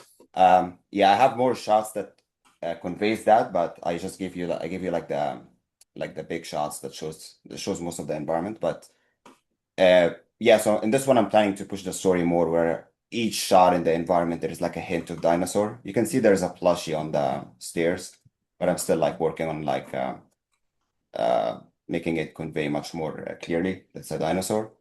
I can link more pictures and whatnot, but yeah, basically in this one I'm emphasizing the story like you were saying about the first piece. Yeah. Yeah, so I think that's basically, because I can see you work very smart here also. I like that you are breaking down the I'm guessing you're just kind of in kind of like a proxy block out still, like you are kind of or is yeah. unlit or? This is basically I'm finalizing any asset I had a first pass on before moving to the texture stage. Yeah, so that's yeah, I have yet to do the texture. So next step is putting just basic color, basic roughness, and seeing how things respond. no, that's awesome. Like I really like working like this. So yeah, and I would say like show that stuff, but I would maybe do that in your breakdown later, showing that you work smart in that way, because this is working smart, I would say. So like figuring out like early block out, like I usually call this proxy modeling, like when you just focusing on form and storytelling and not worrying about texture or surface that much. Because you're much faster then. So there is some good examples of that we can show here. But yeah, I would say like you're tackling basically what kind of like I have as feedback on your first scene. So I think one thing I really like also is like, so we talked a little bit about like using concepts. I think this is a perfect concept to use, because this is usually how concepts looks in the industry. They are a bit more kind of photo bashed, and maybe like we couldn't just build this, it wouldn't make sense. It's a little bit like, it would be a little bit kind of like too simple basically. So it's more there to kind of kickstart us environment artist and then add to it. So I love that you're adding to it, and I think that's something I always would kind of recommend if we're working from a concept. What can you as an environment artist push and add basically in terms of storytelling? So, and I think like you're making this like place more interesting with like the fountain in the middle and stuff like that. Yeah. I was initially not gonna do the right side. Basically right now I'm actually working with Gabriel Cervante, lead environment artist at Naughty Dog. So already getting tailored advice for my goals, but he recommended doing the right side because he feels most student work feels like a film set environment. Yeah. So that's why there's also the right side, which wasn't initially in the concept. So yeah, I would say like, especially like I would recommend like starting out, it's good to have a set camera, but when you can build what you built, like with your scene here, you want to kind of like go to the next stage, and that would be to build more of a playable environment basically. And I think that's going to become more of a thing now. Like so the past maybe 3 years I've seen, like when we talk about junior portfolios in general, I see breakdown has become much bigger emphasis and much better. And I think it just comes from kind of good mentoring from different kind of places. And I think the next thing will be kind of like playable environments, or making environments feel more as a kind of like a real environment basically, rather than just one beauty corner, especially when we are comfortable with all the other aspects. Especially presentation and packaging is quite vital. But like that would be another thing. Like maybe you can almost like IP it even more. That would maybe be a feedback. Like almost like so one thing we do a little bit, I can just show that a little bit. We basically do a project pitch and trying to make it kind of like basically trying to create it almost like you do this when you do games. You do like a game pitch or a project pitch for a game, but doing it for your portfolio, and maybe tailoring it in terms of what fonts will you use, like what is the intent of the scene, what are your creative pillars. So usually we have creative pillars, and always trying to drive the scene through those. And then in the later state, when you put it on ArtStation, maybe have like a set font size or a set font for this project, maybe even a title for the project, because then it feels more kind of packaged. I would say it's very common for concept artists to do this, but I would imagine that this is going to bleed over more and more to kind of junior portfolios also. Like almost like building a IP, almost like IP thinking more. Pretty much creating an experience for the viewer to get immersed in, and then all of a sudden they find themselves at the end of the portfolio. Yeah, Yeah, and I think it just comes from that, of course, like for every new scene that's being created, we need to kind of push it further. And I think like compared to what it was when I did my junior portfolios, it's kind of like it just moves forward. So this is what I'm talking about, like making like almost like making like a thumbnail with like a project name almost. And some of these are like really cool, like because then it becomes a little bit like you understand presentation, you understand importance of IP and importance of keeping consistency in the project. So maybe like the project has like a color to it, and that is reminiscent on the font and also like the presentation of the project and stuff like that. So one recommendation could be, and I would recommend everyone, like check out concept artists and what they do. Like there is things we can borrow from them in terms of presentation. And one thing would be kind of like, create an IP around your project a little bit. But awesome work. Thank you. I'll think about that from now. So when it comes time to post, it's all figured out. I'm looking forward to this one. I think I can see it with textures already, and it's going to be beautiful. Yeah, I'm just trying to piece myself because it's a lot of work, but it's manageable. But we always end up there. But awesome work. Thank you so much. Let's see. So next up is sorry, so I pronounce your Jerry. Is it Jerry? Yeah, it's Jerry. How are you? I'm good. How are you? I'm doing good. Let's see. So you're looking to work as an environment artist, lighting artist in 2A, AAA, basically. Yeah, actually, like the lighting artist is my like a primary role I'm searching for, but I'm just thinking I also build some environment work. Oh, this one is like I buy the environment on the marketplaces is like a lighting project. So, and yeah, the second and third one is the environment project. So I'm thinking about what my environment work stands right now. So this one you built, or? Oh, most of them are all the assets from the marketplace. I haven't had like my skills about the model, the props. So one thing, so this one is this from Assets Pack? Yeah. Yeah, so I would be careful, like when you post like this, I would almost like imagine that you built this basically, like you. Okay. Like I will a post, change that. yeah, a post like this would basically. So that's usually why we post this, is to say these are the things I built, and the rest is from Asset Pack basically. So that would be a recommendation to probably not have it. Okay. So one thing I would say is like I would be careful maybe trying to have both titles in your like goal, because I think like lighting artist is its own industry now basically, or its own role. Of course, you can aim for both, and I would say many lighting artists can do some modeling and stuff like that.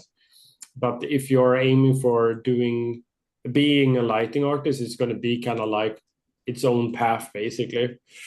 So I think you are a little bit in a crossroad where you have to make a bit of a decision, but still having the environment art part being there, I think is good. And I would say the big thing with like lighting artists, so of course I can only talk as a hobbyist because I haven't worked as a pure lighting artist. But I would say the big thing here would be to I would say create mood, and maybe showing that you can bend the mood to different aspects. So what I mean with that, so I have like a collection here for lighting, so we can look at a little bit.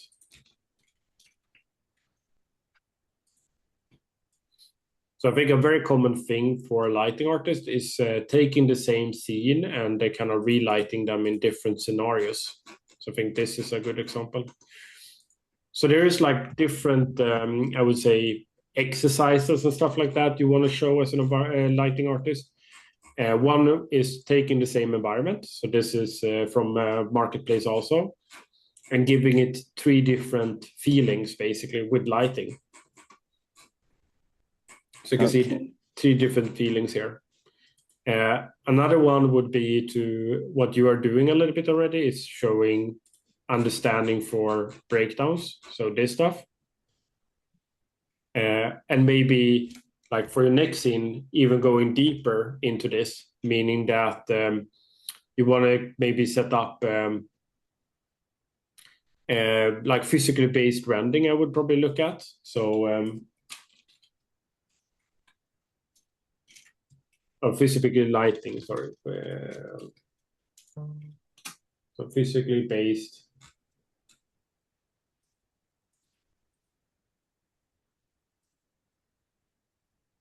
Yeah, so this YouTuber is really good when it comes to lighting.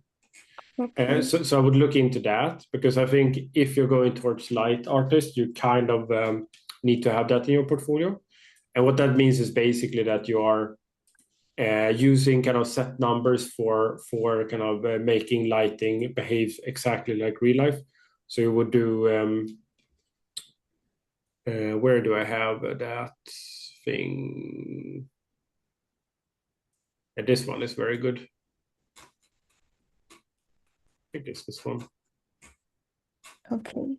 Like these things basically, like the brightest sunlight is usually 120 lux, 120,000, and then you have a range between 30,000 and 120,000. So these things you kind of want to have like starting to explore these things a little bit more, I would say. So I'm going to link this tech artist, and I would say even for environment artists, like these things, like just learning these different names and stuff like that, but testing this out. And then together with looking over like physically based lighting, basically, that would be like my biggest recommendation. And then let's see, where were we? Yeah, here. So one thing you can see here is lighting here is very kind of colorful. So that's another thing, like trying to like really push moods and convey moods basically. So I think this lighting artist is very kind of inspiring to look at. Like you can see every scene here. Here also like marketing, like putting lighting in the fonts. Oh, okay. It's kind of nice. But yeah, so kind of what you're doing here, that's nice.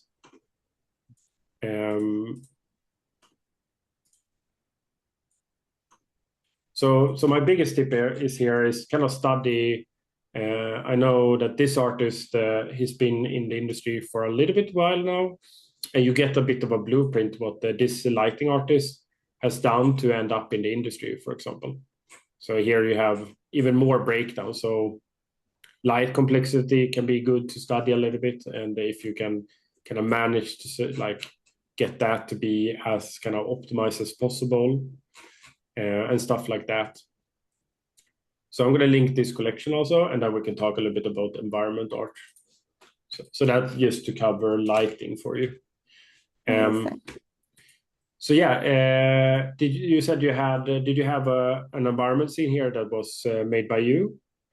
I think it's the second this and one? the fourth one, but the fourth is not with Unreal Engine. It's a Magic Voxel kind, but it's made by myself.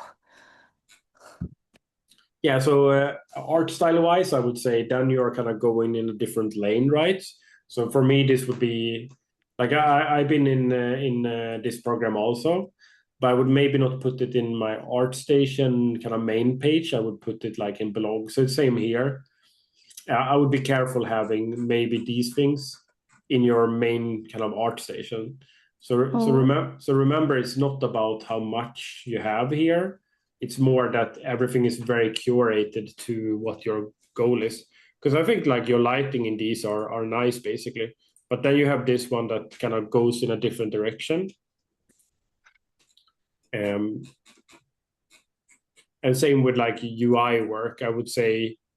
So is this a game project you worked on? I'm sorry, wait a second. Yeah, this is because actually my major is about interaction design, more about the UX UI. So it's kind of my backup if I can't find job. Maybe for the game UI, I will work on that. Yeah, so same here. I would be like what we talked about before, like an art station. I would always try to avoid showing too many different disciplines to aim for. You can always have a website where you kind of have those things, because like I said, if you have like let's say you have those 3 strong lighting scenes basically, if someone is interested to know more, they will like click your kind of web page here and see that you can do other things also. So that would be a recommendation to kind of like more kind of lean into one realm more than many basically. Because I think like time-wise, to get really good at one takes a long time, so we want to kind of focus on one first off.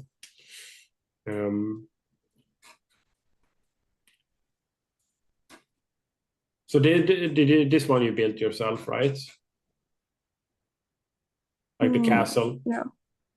Yeah. So if I talk from like just environment standpoint, like the big thing here would be here to work more modularity. So this feels more a little bit more as a render for movies rather than games. So I can see that the whole castle probably is a whole mesh rather than being modularity and stuff like that. So if you would go to environment artwork, but then you have another thing to kind of like break down and learn, would be to work with like workflows that are very typically environment art heavy, and that would be like modularity is a very important part of it. So if we go here and check out modularity and the castle from Assassin's Creed. Okay. So it would be to break down kind of like how you build things in terms of modularity. And modularity can be very, very different between games, but having some sense of that would be kind of like a main objective of environment art portfolio, together with like storytelling, sometimes a little bit meditation, stuff like that. I can see one thing in the video is that your flag is falling down. I would probably address that. Oh, I'm sorry. I didn't. No worries. But I think small things like this. So what I always do is I really just look at everything that moves when I kind of have a video, to just double check that stuff like that doesn't happen, because that's something we don't want to like end up like in our end result on our art session. So I always sit super focused on the image I have a video on, and just check for anything that kind of is not working basically. But yeah, did you get answers to all your questions or anything you wondering? So I'm thinking because honestly, I'm not the student now. I still not sure will I like pursuing my lighting part or the environment art part. If I work on the environment part, do you think I will just focus on like my existing project, build more breakdowns and make more modular assets, or just build a new project? I would probably build a new one, because then you have energy starting a new project. Okay. And my recommendation here before starting, I would study other juniors, like other people that are breaking into the industry and what they do to get into the industry. So I actually have a collection here of junior portfolios, and I would just jump into these. Okay. and kind of look, okay, what are they doing? And you're going to see a pattern here, and you want to kind of copy that pattern. And the pattern is basically what type of breakdowns are they doing. Usually it's a building, because then you can do modularity. I would say it's very common to do a outdoor scene, because then you can then it's much easier to do breakdown, like a modularity asset of a building outdoors than indoors. But yeah, I would study these and like I talked before, like finding studios you want to kind of like go to, and look for people that just recently joined those studios and see what they do. So that's kind of just a general thing that makes it easier to kind of like know exactly what you need to do to end up where you want. Basically, is to study other people and being inspired and strive for that, basically. Okay, thank you. I think that's all the question I want to ask. Yeah, and I would say like, so I think of course like lighting artists, I would say it's a bit of a more smaller industry, because you usually don't have as much lighting artists as environment artists. So I would say my recommendation is always maybe going for environment artists, but then lean to lighting art. Kind of what I do. It's kind of what I do. Like I'm more of an environment artist, but I always had a big interest in lighting, so I always kind of spend a lot of time on lighting. So I would always recommend that, maybe. Okay. But I know there is kind of people that join the industry as pure lighting artists. I think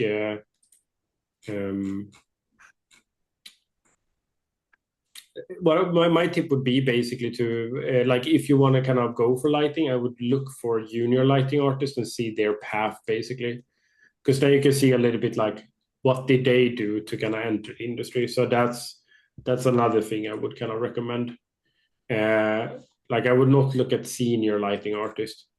I would look for like junior lighting artists and see, okay, what do they have in their portfolio to end up in the industry, basically. Yeah, I also feel like the most lighting artists, they are like transfer from the environment artists, and they already like work as an environment artist as well, and then decided to become a lighting artist.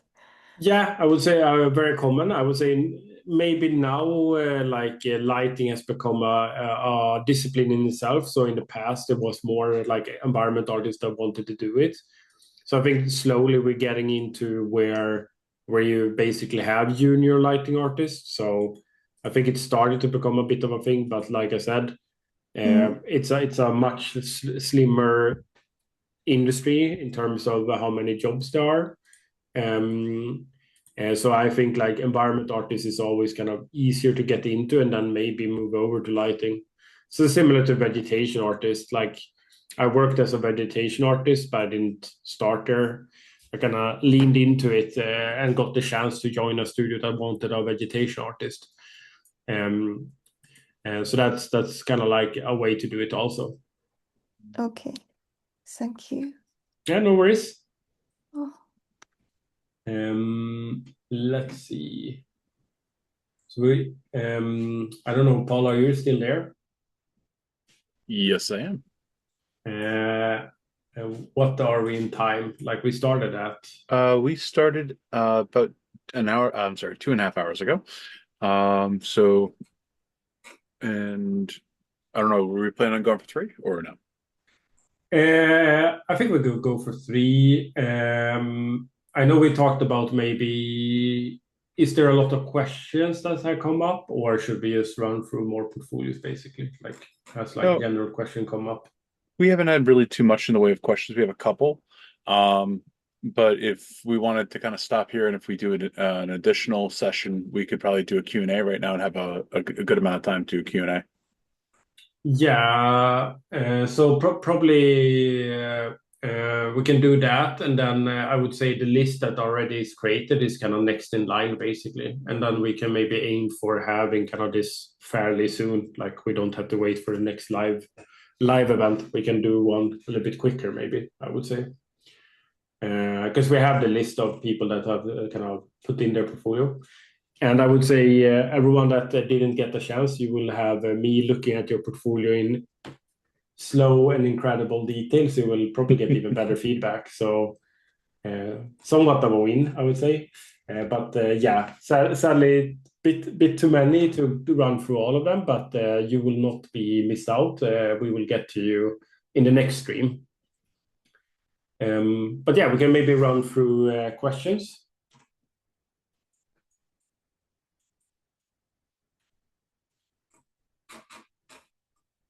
Just looking through right now on here, and I think they just started posting up. Yes, question. Yeah, so I'm just gonna because I'm coming from a bit of sickness, so I'm gonna just run and get some water. Like I feel like I need that. So let the question come, and I will be back in like 2 minutes with some water. So be right back in 2 minutes.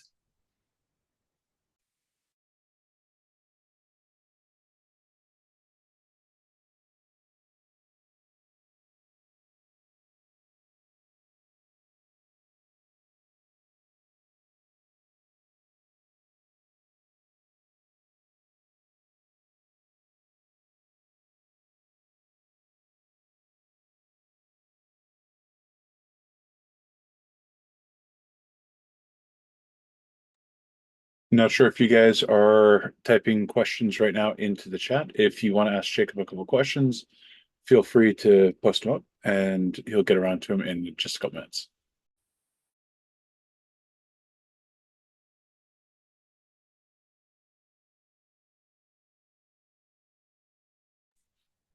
So I'm back.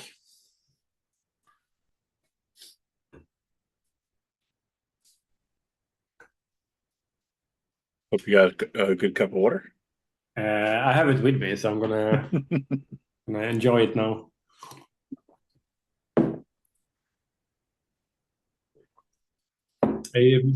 Time flies really when you look at art. Like it's super fun. And like I said, I know that a lot of people sit in and wait for their review, but Paul has linked every portfolio in our DMs, so we have like the list locked, and the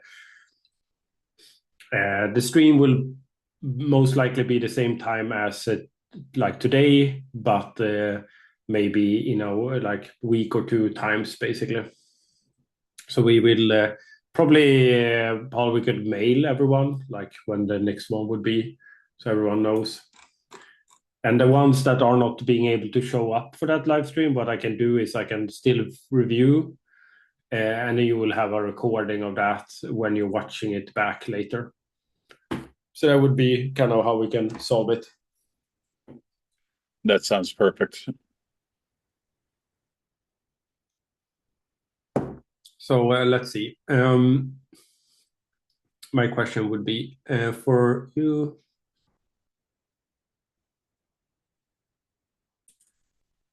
So Lily asked a very good question. So for me, that's been in the industry for a while. Like, what do I think of the current industry? I'm guessing you are thinking a little bit of like all the layoffs and stuff like that, Lily, or is it something more kind of specific you're thinking of?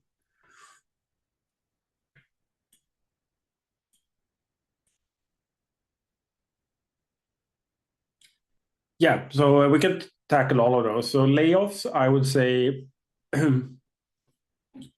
one big aspect I would say is that, and I think I even forgot how it was back like 4 years ago when it was Corona. Hiring was quite insane, how much hiring it was and how much studios were opening. And sadly, I think that's the biggest aspect why we get this pushback, together with, of course, some other aspects. So I would say it's basically a bounce back to maybe a little bit how it was before, but with a kind of harsher reality, basically, because everything is happening at the same time. And then, of course, when it comes to AI, I don't think it has spread in that much into the studios yet. Like I haven't worked with it where I have worked. What it has done, sadly, is maybe that the big players have shifted their investments.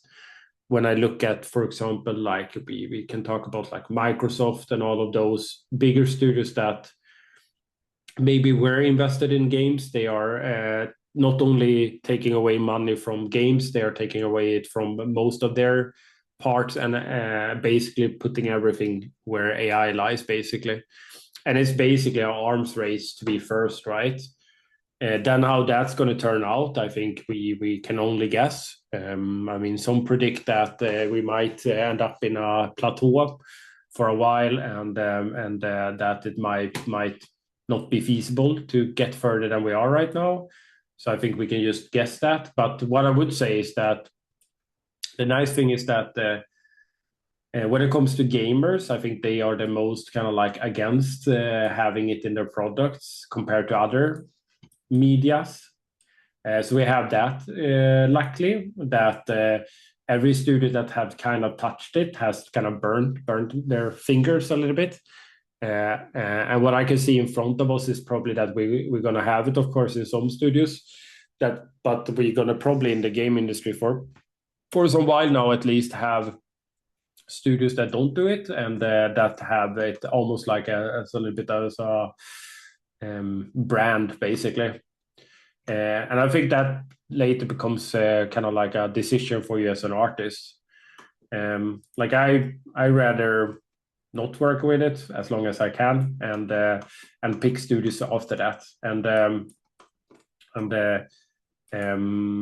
I think that's going to be an option for a while at least. And I know that some studios that have like incur like try to kind of put it into the artist and stuff like that, but then there is pushback inside of the studios. So I think studios have a hill up battle not only from players but also like the artists inside of the studios are usually quite against it. And then when it comes to like junior openings, I think one like positive thing right now is that as a junior you are likely to not cost as much as a senior. So I would say like maybe even for seniors it's maybe a little bit harder right now. I would say the difference that has changed that I can see is that the level you need to be as a junior nowadays is not junior what it was when I started. What we have talked about like for the past 2 hours, like when I started, it was not about being able to do breakdowns or being able to maybe package your portfolio. It was basically you could do a 3D model and maybe get hired. But I think that's always been part of the industry, but maybe it has sped up a little bit now that the level you need to be at has kind of increased quite quickly. I think it also stems from that kind of mentoring has become a thing where juniors get mentors basically and they can level up. So when I started, that was not a thing. So, I mean, it was like there was a little bit of that, but not as it is now. And that's why also like juniors almost like have, I would say, better portfolios than some seniors even, because they have like a mentor who is pushing the right aspects in the portfolio, basically. I hope that answered your question somewhat, Lily.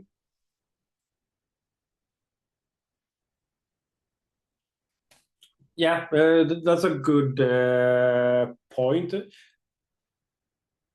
I would say like maybe you can have it as a part of. I mean, it depends on what you want to work with and stuff like that. But one thing I know is that some art directors don't like AI at all, and I would be careful. Like I'm just talking in general now. I would be careful maybe having it in your portfolio in general if you want to be as broad as possible, because some art directors will kind of like not touch it at all. So you're kind of putting yourself a little bit. But I would say I think there needs to be a nuance because. I think, like you said, it's going to be more and more where some people get pushed into using it, but they maybe don't want it. They want to kind of find a place where it's not, and then it's a bit unfair to kind of judge them by that, right? So I hope there will be a bit more nuance and that some type of understanding from both sides a little bit more. But yeah, I think it's a very hard thing to predict. But like I said, I think we have a little bit more time where we can enjoy, and then we will see. I think it's not only our industry, right? So it's more of a accidental, like a human question rather than just our industry. And I think other industries are running into same kind of questions we are asking right now. So let's see. So Ian, I think we saved your portfolio also. So like I said, we are gonna pause the reviews now and then pick it up probably in a week or two time, like maybe not next week, but the week after or something like that. But we will talk about it tomorrow, and then we're gonna send out a mail when we do this one again. And the idea is we're gonna just go through all the portfolios that was already posted in order, so we have them saved, so nobody will miss out. Kyle asked, where are the best places to look for work additional to ArtStation and LinkedIn? So I'm going to ask that question first. So I like work with indies. Of course, it means if you want to work with indies, I usually check here, and I've done some work through here. I think it's kind of cool. I like remote game dev jobs website. I can link this maybe. This one is kind of nice. So this one, remote, if we are looking for remote. So that's one sad aspect I think that has changed quite drastically. It's like remote has disappeared quite heavily now. So it's becoming a less and less of a thing, sadly. But I would say, like, for me, it's been mainly LinkedIn and ArtStation. I think like Green, what is that called? Like, it's an American page, Greenhouse. But I don't go into this web page. It's more like a studio usually link me to this, but I don't know.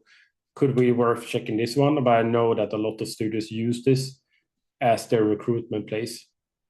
But what I like usually talk about is using Game Dev Map.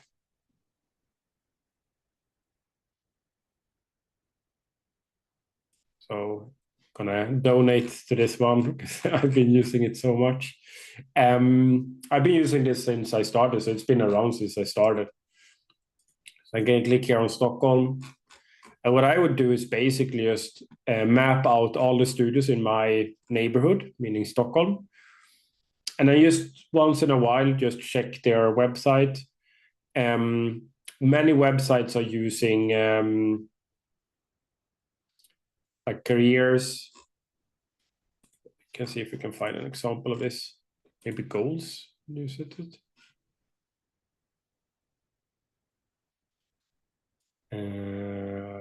Open positions.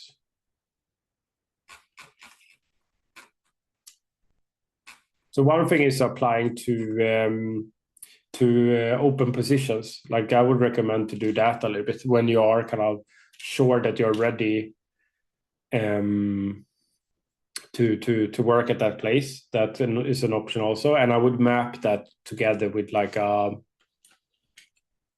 Excel document. So I'm going to show that. Give me a second here.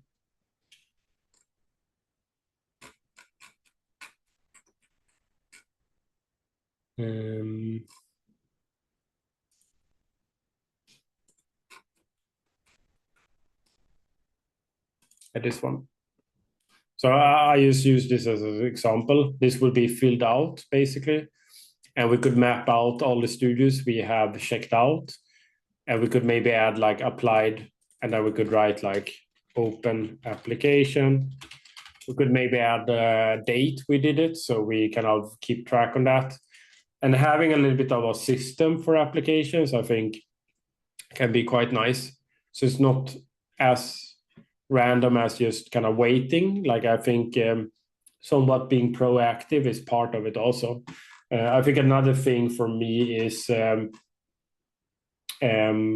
moving around in conventions and stuff like that, asking questions, letting people get face on you and stuff like that have helped me a lot. Like being part of the industry in your town, like we have a lot of events in Stockholm, and I would say like most biggest cities have that, and start slowly kind of letting everyone know that that you exist as an artist, and that can help a lot also. But then I would say like the last live stream, we talked a lot about this, so recommend to watch that. So also a question on behalf of autism.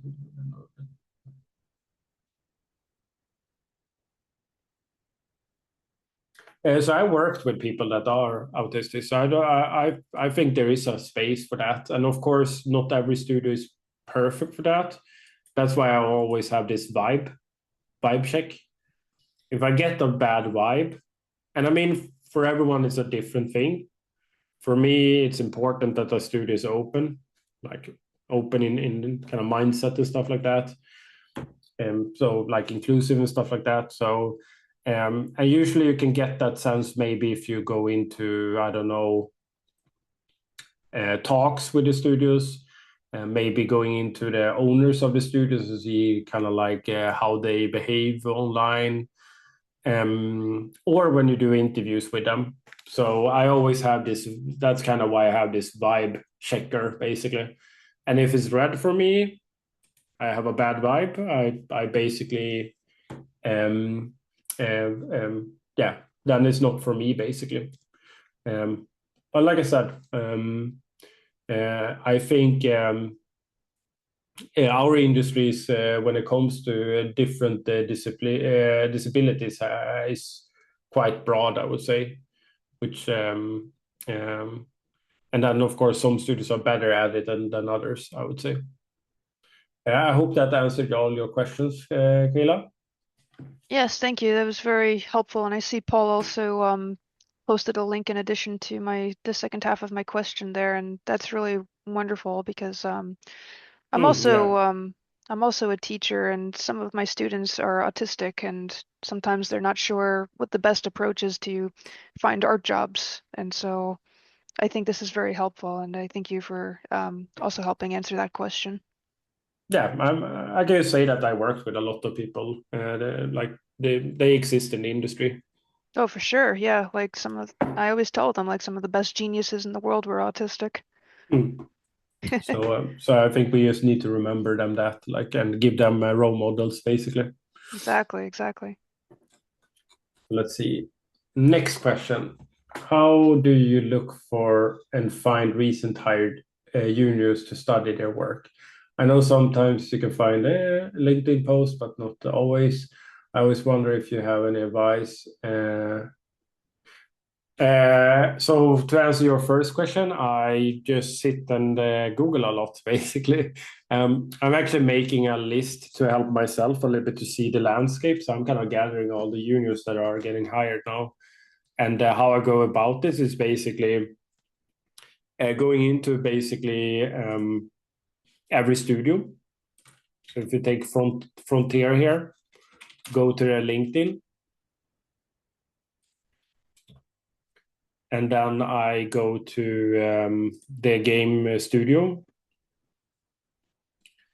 And then people, and then I just usually I search for junior. I would say that this is not always the best search because a lot of people don't tag themselves as junior. So I rather just write environment artist. Hopefully that's wrong spelled, I think. Let's see. I still struggle with spelling my own title. Like that. And then I would just open up everyone that doesn't have like senior, lead, or principal in them. So this is perfect. We have a graduated environment artist here. But I would open everyone that has like just environment artist on them. and I just check here, when did they join the industry? So here we have a person who joined in October. So we have a perfect person to study. So that's kind of how I go about it.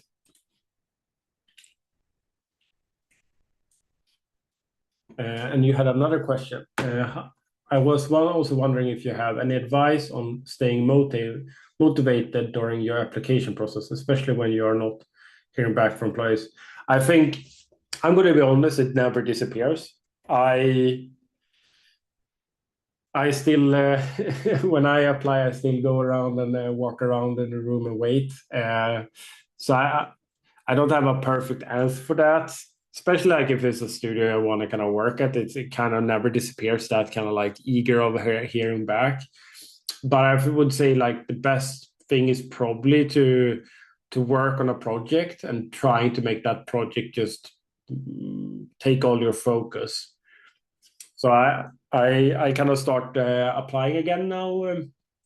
I took a bit of a hiatus from the industry during fall and start applying now again in this year. And in the meantime, I kind of just worked on writing, like writing my blogs and building small projects and figuring out things, and that made time go a little bit faster. And then maybe also like enjoying free time, like playing a lot of Hightail right now, building in that game. I would say like motivation for me for a long time has come from listening to podcasts also. So I always try to find podcasts where I can listen to maybe gaming developers, but also maybe other fields. So I did like a long time ago. I kind of want to probably update this one because this is like so old now. But 20 podcasts. This is 7 years ago. So this was something I did a lot when starting out, like just listening to a lot of podcasts that inspired me. I would say reading books is probably similar. But for me, podcast has always been there, and listening to like other artists, basically. So currently, I have a really good podcast, but sadly that's in Sweden, so I'm not going to recommend it. But that one interviews basically game developers that worked on games from a long time ago. It's very it's a different world when it was like the 90s and the early 2000s. So I really like to listen to that, like how those games were created. But sadly, it's in Sweden, so it's not the best link here. But yeah, I would recommend those things. And I would say, like, for everyone, don't just stay in the games. I would say I really like what's his name? Movie Speaker. Yeah, this guy. He has a really lovely podcast with his wife. So just listen to them talking about movies we all have watched. It's very inspiring, and they usually invite like famous directors, and I think that's just very cool to listen to. So that's my podcast tip for the day. Really good one. So let's see. Next one. What's the best way to go about applying for jobs when you don't see any uni position available? Is it worth cold calling professional via or staying active on social media? And it's worth applying to work that is not. So I think the first thing would be I think it's very easy to just kind of look at LinkedIn and seeing no jobs there. So I would kind of go more systematic, like going here to Game Dev Map. For example, if Stockholm has 145 studios to apply or check out, and I have a quite broad knowledge about studios, but I don't even know all of these currently. So if I was kind of like going for my first job, I would basically spend like a lot of time just going into every studio here and adding them to our Excel document and checking if they have open application. And I would just use this if I'm really sure that I'm ready, because this is they will check it probably. Like, and if there is a really strong junior, there is a chance that they like don't want to miss out and pick you. But usually these are also like bound to your mail, and you get like a ping when a new Rolo is opening. And I got that ping for the studio I'm joining now, and that's kind of like how I applied to them. I had open application on them because I really wanted to work there, and I got a ping, and I was probably the first applicant because I basically applied the second it gave me a notification. So I think open application and just having that around all the studios you are kind of like eager to join is a good thing. And I'm not just staying at the famous names. I would say that's a big one also. I mean, when I joined Starbreeze, I never heard of them, but they kind of kickstarted my career. Probably a lot of people had heard of them, but I didn't know about Payday and that kind of big franchise. So I think it's very important to kind of be humble and kind of go through all the studios that exist. And usually, if it's a smaller studio, we learn more. Usually, I would say so. It's not a bad thing, kind of starting in a smaller studio. Thank you, Mana. And let's see. Would you suggest to show? So the material layer workflow, I would say, I would work with that or the other. Like, it's not a must to work with it. I would say, like Paul say, it's not being used that much. I would say so. I actually asked like the past work I worked at, our material artist, like why we don't use it, and that tech artist said basically that for him it's too kind of locked into one place. But I would say as an environment artist, I would just use it if it's faster for you. And if you use it, I would show it that you're using it. I know there is a really good talk from Splash Damage, I think.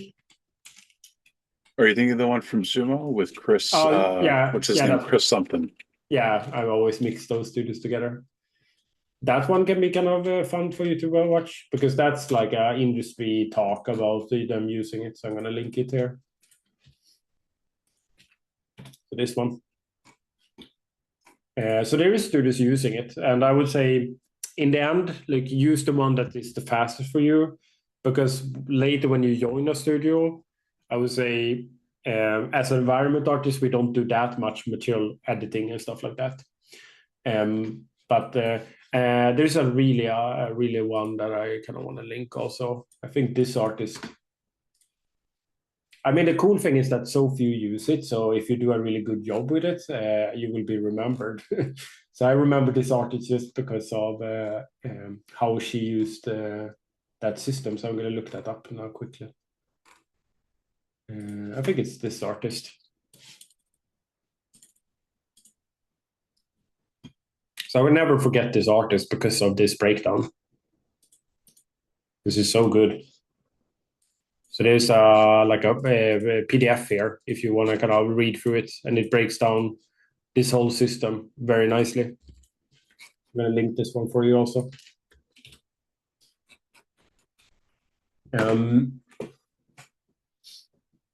Let's see. Did I miss any questions, Paul, or did we catch all the questions?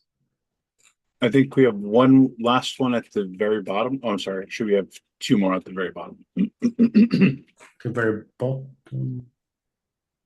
Or maybe did we get that one? Let me see from Lily Lee. My question would be about for you. Let's see industry. No, I think actually no, we got that one. I'm sorry.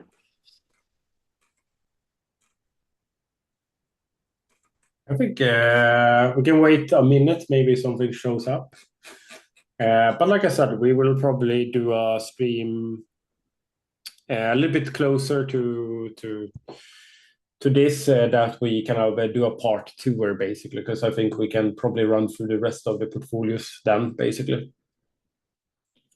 Definitely. But yeah, I don't know, Paul, if you have any last thoughts you want to add into the group here.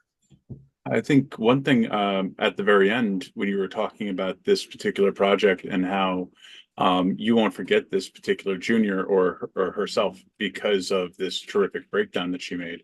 So I think that's actually a great point to kind of think like if you can add something to the community that's like substantial, it'll make an impact. Yeah, exactly. And I think, like you said, it's for me, it's also like if you do like a really good breakdown, that's going to be shared around and talked about, and people will like your portfolio, like this project is viewed 35,000 times. That's a very high number, and I would guess it's because of the breakdown, because it's such a good breakdown. And of course, like the art piece in itself is beautiful.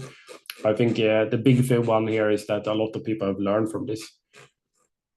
I'm probably responsible for a few of those views because I brought it up in class a few times. Yeah, same here. I'm like thousands of those, 35,000. No, but yeah. And I always get the question also like, I'm just I built my second scene ever. Do I really have anything to share? And I would say there is always someone that is behind us, like knowledge-wise and learning-wise. So I think there's always something that a person that maybe is starting out. This would be maybe too big of a concept to grasp for them. So maybe for people that are just starting out, they get more out of someone that just building their second scene and breaking that down. They will probably get more value out of that. So I think there is always a reason to share. And I think we learn a lot by sharing also, like how do we explain things and how do we like we ask ourselves like, is this the right way and stuff like that. Like I think I learned a lot by breaking down and trying to explain workflows and stuff like that. And it's for me it's an easier way to remember them, like reiterate them after my project is over and trying to get them down on paper. But yeah, that seems to be it for today then. Like I said, sorry that we didn't get to everyone, but you, like I said, we will do another part tour. And if you can't show up to that, I'm still going to go through your portfolio. So you can just watch back that recording then. So you're not, nobody will be missed out here that has posted today. But I barely have any voice left, so I need to stop talking now for an hour or two. But yeah, very fun to see all of your projects. Always very inspiring. Makes me want to jump into Unreal now and start working. But I'm gonna go and watch some the new Game of Thrones show. I can't remember the name of it. Really recommend it. It's really good. But yeah, thank you everyone for showing up. And yeah, I hope to see your next stream. So next stream will be a little bit closer, and then I think we're gonna have a similar to before a main stream basically. We are switching it up a little bit. So next mainstream will be character art, right, Paul? I believe so. I don't think we've made a definitive decision, but I think that's what we were talking about last time. Yeah, but so I want to add that that will show up as the next stream, but we're going to do a portfolio review stream before that, so we don't have to wait like 2 months for it. But let's talk about that tomorrow, Paul. And then we add it in the mail, the information. But yeah, have a great weekend, everyone, and see you all on the internet. Have a good one, everyone. Yeah, thank you. Thank you. Have a good night, guys.